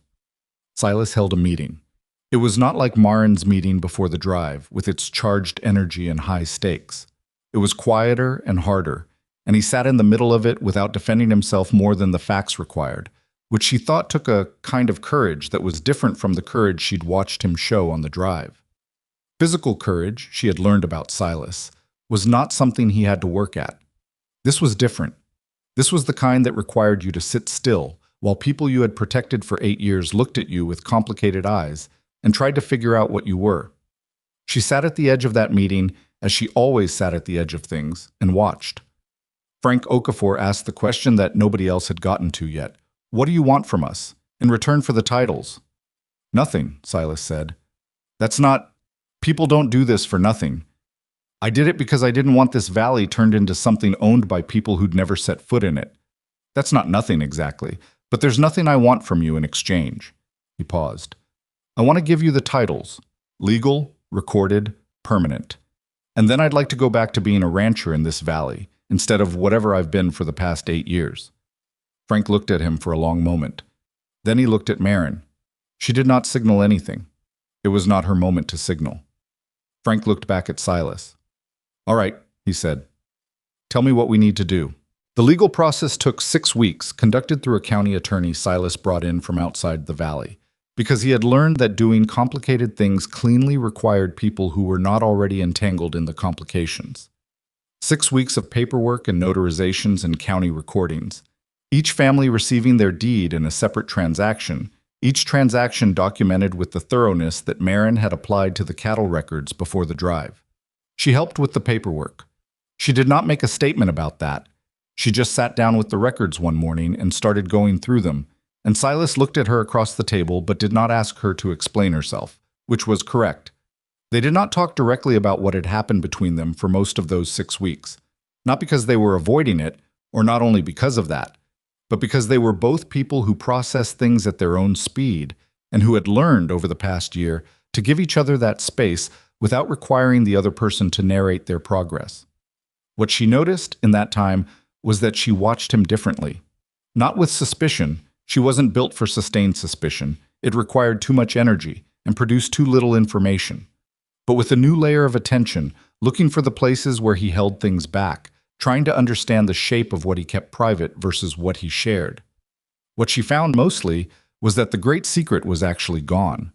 The thing he had been carrying alone for 8 years was distributed now, held by the whole valley, and the effect on him was visible in ways that were small but consistent. He was slightly less careful when he talked. The pauses in conversation were more ordinary. He laughed twice in a single week in early November, which was not unprecedented, but was notable. One evening, around the 4th week of the title transfer process, she came in from the north pasture to find him at the kitchen table with a letter in his hand and an expression she hadn't seen on him before. "What?" she said, hanging up her coat. "Meridian," he said. "They've withdrawn from the valley entirely. Apparently they had several operations they were looking at in this region, and the Crenshaw sale made the hollow look unviable for their purposes." She sat down. "The sale scared them off. The sale demonstrated that the valley had options they hadn't accounted for, which makes it a harder target." He set the letter down. "Roy got the same notice. It's official." She looked at the letter. At his hand resting beside it, the scarred left forearm she'd noticed back in the spring. "Silas," she said. He looked at her. She had been trying to find the right words for several weeks, and had mostly concluded that right words were not going to come and that she would have to use available words instead. "I understand why you did it," she said. "The title situation. I understood it probably 3 days after you told me. I'm not confused about who you are." He waited. "I'm still angry," she said. "Not at the same level, but it's there. I want you to know it's there because I'm not going to pretend it isn't. I know it's there. And I need—" She stopped. This was the part she hadn't been able to phrase.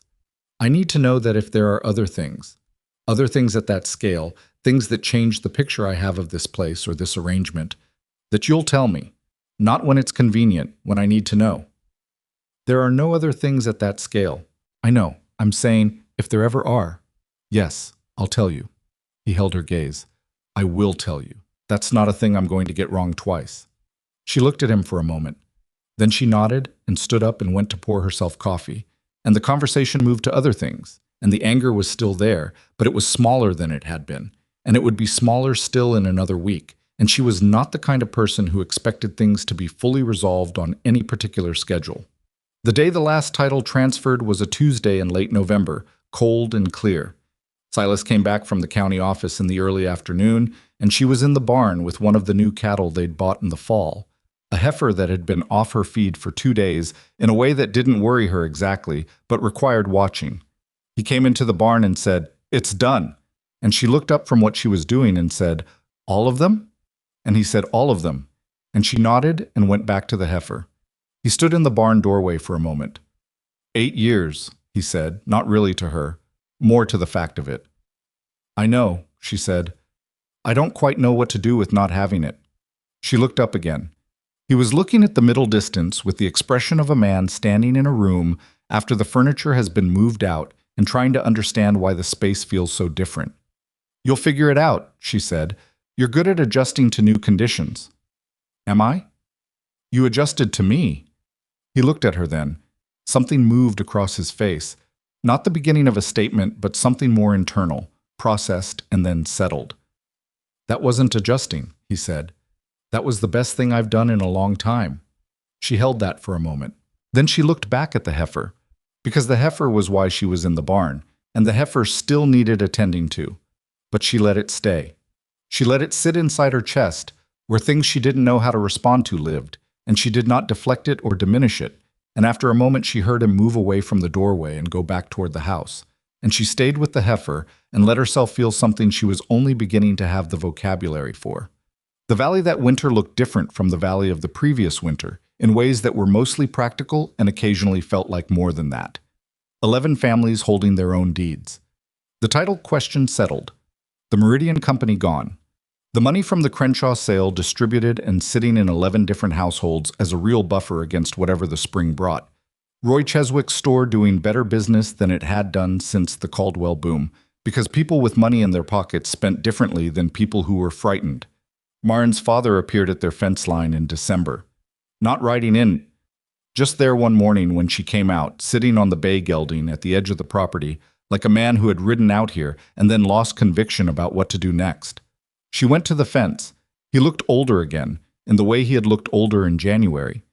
There was something in the set of his shoulders that she had not seen before in a man who had never, in her memory, allowed his body to admit to uncertainty. I heard about the drive, he said. Most people have by now. I heard about what you did in Crenshaw. With the weights. She waited. Your grandfather could do that, he said. Estimate weight by eye. I never could. I used to watch him do it and I could never figure out how he knew. He stopped. I didn't know you had it. She looked at him steadily. You never watched me work. He absorbed that. It landed clearly, and he let it land. No, he said. I didn't. What do you want, Dad? He looked at the ranch behind her. The freight business is in trouble. Nothing dramatic, just the Caldwell closure took 2 of my regular contracts and I haven't replaced them. He looked back at her. I'm not asking for money. I'm not asking for anything like that. He stopped, seemed to be working against something. I was wondering if you had a thought on it. She looked at him. At this man who had proposed to sell her to a business associate in exchange for a cattle contract, who had taken Silas Boone's ice in front of the whole valley and laughed, who had, for reasons she would spend the rest of her life trying to fully understand, raised a daughter with a mind like her grandfather's and then refused to see it. She had thoughts on it. The freight business was not cattle, but the same principles of logistics and market timing applied. And she had been thinking about regional commerce differently since the Crenshaw trip had shown her the scale of what moved between places when the right channels were found. Come back on Thursday, she said. Bring your route records and your current contract terms. He looked at her. You'll help. I'll look at it. Whether I can help depends on what I find. She paused. And this is the last time I do something for you that has strings I don't see. If I find something that works, we talk about it straight. What you want, what I want, what this costs, what it doesn't. No arrangements made over my head. Marin, Thursday, she said. Or not at all. Came Thursday. He brought the records. She sat with them for 3 hours while he sat in her kitchen in the house she had built with Silas and drank the coffee Silas put in front of him without particular warmth or particular coldness. Just the ordinary courtesy of a man who was not small enough to be rude to someone his wife was trying to figure out how to love correctly. She found 2 things he'd missed, and one he hadn't considered. She told him what she found and what she thought he should do about it, and he listened the way she had watched him listen to other people's ideas for 30 years. Not fully, not without the filtering of his own ego through which incoming information had to pass, but more than she expected, more than he used to. He left in the late afternoon with the route records and a list she'd written in her clear, practical handwriting, and she stood at the fence and watched him go and felt the complicated thing that had no clean name, the thing she had been feeling since January when he'd ridden away from this same fence line the first time. She was still at the fence when Silas appeared beside her. He had a habit of appearing beside her at fences. She had stopped being surprised by it. "How'd it go?" he said. "I don't know yet." She watched her father's horse until it was too small to see clearly. "Better than I expected. Worse than I hoped." She paused. "Like everything with him. That's probably how it'll be for a while." "Probably?" She looked at the empty road. "He said something about my grandfather, said I had a skill he recognized." She was quiet for a moment. "I think that's the closest he knows how to get." Silas didn't say anything. He just stood there beside her, which was what she needed, and the late December light lay flat across the valley and the land around them. Their land now, both of theirs, with the title transferred and registered under their joined names the same week as the last family's deed had cleared, was quiet in the way that land gets quiet in winter, holding everything it has under the surface, waiting for spring to say what survived. She had not said the thing she was thinking out loud. She had been thinking it for several weeks, turning it over, examining it from different sides. She said it now, not because the moment was right, or because she had found the perfect words, but because she was tired of not saying it. "I'm glad I came to your door that morning," she said. He was quiet for a moment, even knowing everything it turned out to be. "I said what I said." He looked at her. In the thin December light, his face was the face she had been reading for a year, the face that didn't give things away easily, but gave them honestly when it gave them at all. "I'm glad you came too," he said, "more than I have words for." She nodded once, and she stayed at the fence a little longer because the evening was doing something particular with the light over the eastern ridge, the ridge where the Henderson clearing sat above the floodplain, where the calves had been born into safety on a bet she'd made alone and won with his support, and the whole of that year was in that light somehow, everything it had been and everything it had cost. She finally turned from the fence and walked back toward the house, and he walked beside her, and the door closed behind them both against the December cold, and inside the stove was warm and the coffee was still hot, and outside the valley settled into its winter quiet, 11 families on their own land, the year's hardest things behind them, the rest of it still to come. The winter that followed was not easy, but it was honest, which Marin had come to understand was the better of the two options when you could only have one. The cold came in hard after Christmas and stayed. The kind of cold that finds the gaps in every structure and reminds you which ones were built with care and which ones were built with the intention of fixing them later. She and Silas spent the first 2 weeks of January doing the kind of maintenance work that winter forces on you, resealing the barn, reinforcing the north fence where the ground heave had worked 2 posts loose, checking the water lines before they became a problem rather than after. It was unglamorous work. They did it without complaint, largely without conversation, in the comfortable way of 2 people who had stopped needing to fill silence to prove they were getting along. The anger she had carried since October had not disappeared. She had told him it was still there, and that had been true, and she was honest enough with herself to track its progress without performing either its continuation or its resolution. What she found, over those winter weeks, was that it was changing shape, not gone, but no longer the clean, cold, specific thing it had been in the first weeks. It was becoming something more textured, anger mixed with understanding, mixed with the reluctant recognition that people who love something sometimes protect it in ways that are wrong, and that wrongness and caring are not mutually exclusive, which is one of the more inconvenient truths available to anyone paying attention. She had not used the word love, even inside her own head, until just then. She noticed that she had, and set it aside to examine later, which was how she handled most things that were too large to look at directly in the moment they arrived. Her father came back in January with the route records she had annotated and a question she hadn't expected. He had taken 2 of her suggestions, he said, and they had worked well enough that a regional freight operator out of the eastern counties had expressed interest in a partnership arrangement. He wanted to know if she would be willing to look at the partnership terms before he signed anything. She said yes. Not without conditions. She told him plainly that she was looking at it as a professional matter, that she expected her assessment to be used and not overridden on sentiment or pride, and that she was not available to have this be the beginning of a slow renegotiation of a relationship that she was still working out the terms of herself. He accepted those conditions without argument, which was not what she had expected, and she found herself recalibrating again, the way she kept having to recalibrate around both men in her life. her father becoming, in his late age, a slightly different version of himself than the one she had grown up with, and Silas becoming more legible to her the longer she knew him, which made him simultaneously easier and more complicated to navigate. She looked at the partnership terms. She found 3 provisions that needed changing and said so in writing, which was deliberate. She had learned that her father retained information better when it was written down and could not be reinterpreted by memory later. He brought the revised terms back 2 weeks after that. 2 of her 3 changes had been made. The third he had negotiated down to something acceptable. He slid the paper across the kitchen table. The freight operator pushed back on the liability clause. She read the revised language. "This works," she said. "I thought it might." He picked up the papers and held them for a moment without folding them. The operator asked who had looked at the original contract. "I told him my daughter." He paused. He said whoever she was, she had a good eye. She looked at her father, at the 61-year-old man who had proposed to trade her for a cattle contract and was now sitting in her kitchen telling her a business contact had complimented her judgment. The distance between those 2 things was either enormous or small depending on how you measured it, and she had not yet figured out which measure was the right one. "Tell him thank you," she said, "and sign the contract." He signed it there, at her kitchen table, with Silas's pen, and she witnessed it because the contract required a witness, and she was the one who was there. When he left that afternoon, she stood in the doorway and watched him go, and felt something shift incrementally in the direction of something that might, eventually, become a version of peace.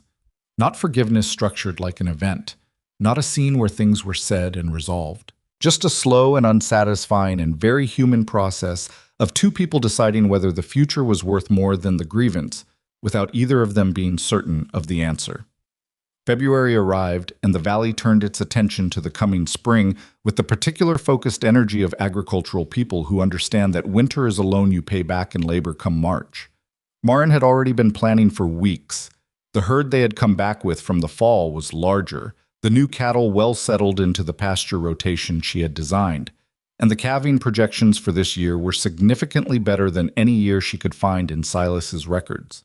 She had been keeping her own records since arriving, and the 2 sets of numbers, hers and his, told different stories about the same ranch, and she found the comparison genuinely interesting in the way that data always interested her when it illuminated something real. She was in the middle of her calving projections one evening in late February when Silas came in from the barn and stood in the doorway with an expression she had learned to read as the one he wore when he had decided to say something he had been thinking about for a while. "Sit down," she said, without looking up. "Whatever it is, sit down first." He sat. She finished the line of numbers she was on. Then she put the pencil down and looked at him. "I want to ask you something," he said. "All right." "Not about the ranch." He looked at the table, then at her. "About us." She waited. "I know what this started as," he said. "I know why you came to my door. I know the original terms, freedom, honesty, a fair exchange. I've thought about that a lot over the past year." He stopped. "I've thought about what it is now. Whether it's still what it started as, or whether it's become something else. And whether you've—" He stopped again. He was not a man who fumbled for words often. Watching him fumble was strange, and she paid it the respect of not interrupting. "Whether you feel what I feel, about this, about what we are." The room was very quiet. Outside the wind moved over the valley, and the cattle in the barn shifted, and the fire in the stove made the small sounds fires make when they're burning well. She had been waiting for this conversation, she realized, for several months. Not dreading it. Waiting for it, in the way you wait for a thing you know is coming and are not sure you're ready for, and are also not willing to delay. "What do you feel?" she said. "Say it first. Plainly." He looked at her. "I love you," he said. "I've loved you since sometime last spring, probably around the calving season, and I've been trying to figure out how to say it in a way that doesn't make you feel like the terms have been changed without your agreement." He paused. "I'm not changing the terms. You can take that however you need to. I can't not say it anymore. It feels dishonest not to say it."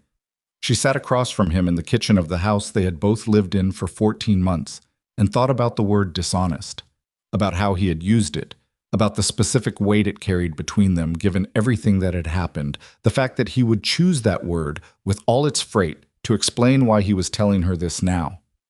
"The cattle pens," she said. He blinked. "What?" You showed me those pens in late April, said you built them because you hoped someone would come, that if you built them, eventually there'd be a reason to fill them. She looked at him. That wasn't about cattle. He held her gaze. No, he said. It wasn't entirely. She stood up from the table. She walked around it and she stood in front of him and she looked at the face she had been reading for over a year. The face that had never been easy and had never been dishonest with her. Except the one time that had cost them both something real. The face that had looked at her across a kitchen table at 5 in the morning and shaken her hand like she was a person worth making a deal with. I'm not easy to live with either, she said. I need you to know that going in. I'm demanding about honesty in a way that's probably exhausting, and I have a tendency to solve problems first and feel things later. And I'm still angry about the title situation, even though it's smaller than it was. And I'm not someone who's going to perform happiness I don't feel. I know all of that, he said. I'm saying it plainly. And I'm saying I know it, all of it, and I'm still asking. She put her hand on the side of his face, which was not something she had done before, and felt him go very still in the way of someone receiving something they had stopped expecting. I love you too, she said. I think I've known it for a while and I've been waiting until I was sure I wasn't just saying it because it was the next logical step. She looked at him steadily. I'm sure. He put his hand over hers. That was all.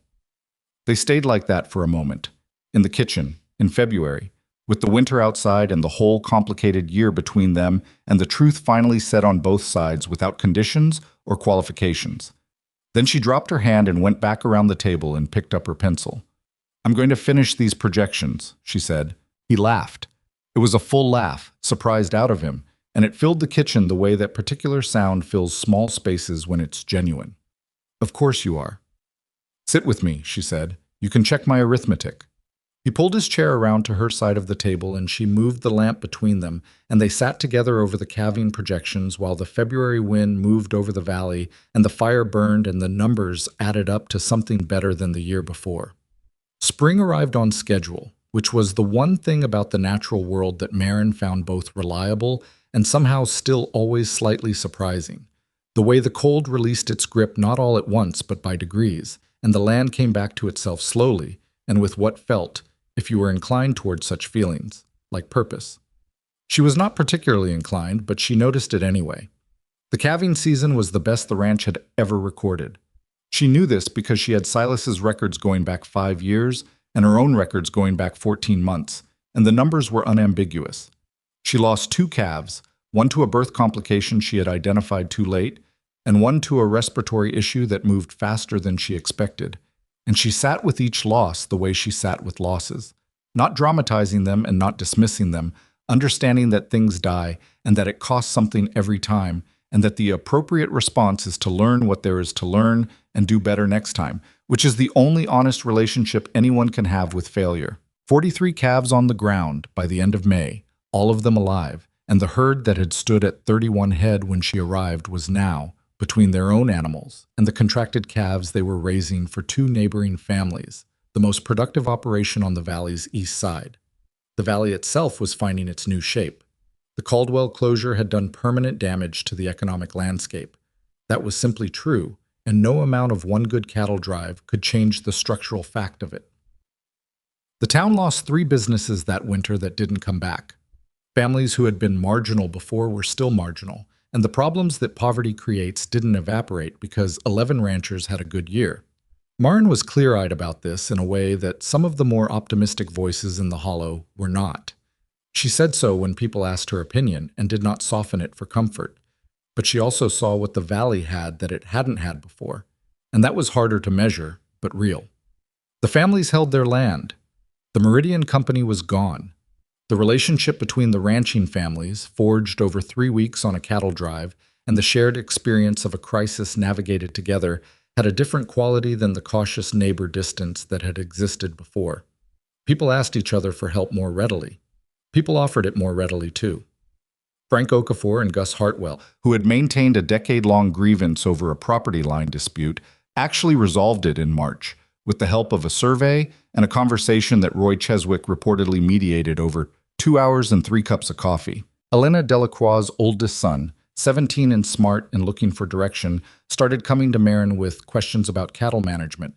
She answered them the same way she answered everyone's questions, directly, without condescension, giving him real information rather than simplified versions of it. He had the same instinct she had recognized in herself at his age, the ability to observe an animal and extract information from what he saw. And she told him so plainly because no one had told her plainly at that age, and she had spent 10 years operating in a vacuum of recognition that had cost her in ways she was still accounting for. His mother thanked her in the fall. Marin said it wasn't necessary. Elena said, "I know it isn't. I'm doing it anyway." That was the thing about the valley now. People did things anyway. The small, unnecessary courtesies, the thanks given without prompting, the checking in on neighbors not because it was required, but because the cattle drive had demonstrated something about what happened when you stopped treating the person next to you as a separate problem and started treating them as part of the same one. She would not have called it community in the before time. She called it that now, without embarrassment. The ice harvest came in December, the second December since she had stood at the edge of that pond and watched her father take everything from a man who gave what remained to a widow anyway. 2 years. She measured the distance in those terms sometimes. Not calendar pages, but what had changed between one moment and the same moment revisited. It was cold, clear, the kind of winter morning that makes everything look defined and exact.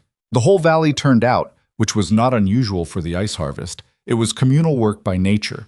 But the quality of the gathering was different, and she could not have said precisely why, except that she had watched enough human gatherings by now to recognize the difference between people who happened to be in the same place and people who were somewhere together.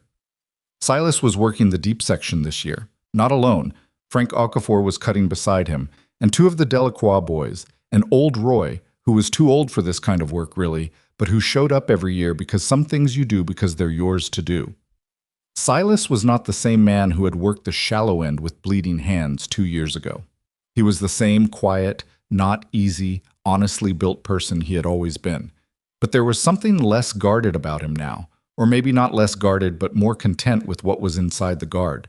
Like a man who had set down the largest thing he was carrying and found that the things remaining were a weight he could bear without cost. People talked to him differently. She watched that. Gus Hartwell, who had refused to speak to him in public during the angry weeks after the title revelation, stopped beside him at the ice and said something that made Silas look up and nod. And then Hartwell put his hand briefly on Silas's shoulder in the specific way of men who do not touch easily when they want to communicate something they don't have words for. She watched that from 20 feet away and felt something expand in her chest. Clara Marsh was there, the widow who had received Silas's ice 2 years ago. She was 70 now, moving more slowly, her son standing close enough to be useful if she needed him. She found Marin at the edge of the pond with the uncanny accuracy of old women who have decided they want to say something and intend to say it. "I heard what he did," Clara said. "The titles. All of it." Marin looked at her. "When did you hear?" "Same time as everyone else." Clara watched the ice cutters. "I've been thinking about it since. 8 years of taxes. Never said a word." She was quiet for a moment. "I don't think most people understand what that cost him." "No," Marin said. "I don't think they do." "Do you?" She thought about the ranch as she'd found it, the thin feed stores and the struggling herd and the man who'd been running out of everything trying to do 6 people's work alone. "Yes," she said. "I do." Clara nodded. "He's a good man," she said, not as a compliment directed anywhere in particular, just as a statement of the plain observable truth delivered by someone who had lived long enough to know the difference between performance and character. "He is," Marin said. "He's also not easy." "None of the good ones are," Clara said, and moved away toward her son. Marin stood at the edge of the pond. She thought about what Clara had said, and she thought about the distance between where she was standing and where she had been standing 2 years ago, watching her father load a man's ice onto his own wagon while the crowd laughed. She thought about what she would have said to her 27-year-old self if she could have reached back to that morning. She would have said, "The thing that looks like the worst position you've ever been in is also the last moment before everything changes." She would have said, "Pay attention to who gives things away." She would have said, "The man at the shallow end of the pond is not a failure." I is someone who has not yet had help, but she probably also would have said, "It is not going to be clean." The help you give and the help you receive are going to cost you things you didn't know you had. You're going to be angry at the person you're trying to love, and you are going to be wrong about things, and you are going to face situations that your intelligence alone cannot solve. None of that means you made the wrong choice. It means you made a human one. Silas appeared beside her. He had a cup of something hot that he had produced from somewhere with the uncanny efficiency he had of knowing when she was cold before she said so. She took it. Clara Marsh says you're a good man. Clara Marsh is generous. She's accurate. Marin looked at the pond. And I don't say that about people to make them feel good. I know you don't. He stood beside her, looking at the same water. How are you feeling about this? About the ice harvest? About all of it, the year, what comes next? She considered the question the way she considered most things, directly, without dressing it up. I feel like someone who made a desperate choice and found out it was actually the right one, which is not the same as making a wise choice. The outcome doesn't tell you about the quality of the decision at the time. She paused. But I'm glad about the outcome. So am I. He looked at her. For what it's worth, I don't think it was desperate. I think you saw something true and acted on it faster than most people would have. I acted on it because I had no other options. That's not true. You had options. You chose not to take them. He was quiet for a moment. That's not desperation. That's character. She looked at him. He looked back. The ice harvest went on around them, the sound of saws and voices, and the particular crack of ice giving way to human effort, and the valley spread out behind them in its winter quiet. 11 families on their own land, a road north that they had all walked together and come back from changed, the morning air cold and clear and smelling of wood smoke from a dozen hearths. She thought about character, about what it was, stripped of the word, in practice. She thought about a man who built cattle pens for a herd he didn't have yet, and paid 8 years of taxes in secret, and gave away his ice on a winter morning because a widow needed it more than he did. She thought about what it had cost him, and what it had made him, and why those two things were related. She thought about herself, about the woman who had ridden across a frozen prairie at 4 a.m. rather than be sold, who had relocated calving grounds on a prediction and held it, who had led 2,000 cattle north and stood in a stockyard and bet the whole enterprise on her own eye, who had been angry and right about it and had stayed anyway, not because she had to, but because staying was what she chose. People spend a lot of time asking what they deserve. She had stopped asking that question sometime in the past year, not because the answer didn't matter, but because it was the wrong question. The right question was what you were willing to build, and with whom, and whether you could keep choosing it when it was hard. She was still choosing it. Every morning she came down from the loft. She had stopped sleeping there regularly sometime in the spring, but still retreated to it occasionally when she needed to think. Every morning she came down and the coffee was already made and the stove was already warm, and she made her own set of choices for the day, and those choices were hers, fully and completely. Not because no one had a claim on her, but because the person who had the most claim on her was someone who would not use it. That was the thing about freedom. It turned out it didn't mean no attachments. It meant attachments that didn't cost you yourself. Come on, she said, and handed him back the empty cup. I want to finish the south fence before dark. We don't have to do that today. I know we don't have to. I want to. She started walking toward where the horses were tied. Are you coming? He fell into step beside her. He always fell into step beside her. It had stopped being something she noticed as remarkable and become instead something she noticed the way you notice breathing. Not constantly, but in the moments when it stopped, you would feel the absence immediately. They rode out to the south fence together through the valley that had almost been someone else's and was now its own, past the pond that still held its winter ice, past the road north that they had all walked and come back from, past the Henderson clearing on the eastern ridge where the calves had been born into safety, on a bet placed by a woman who knew what she was doing and a man who had believed her without question. The fence needed 3 new posts and a section of wire.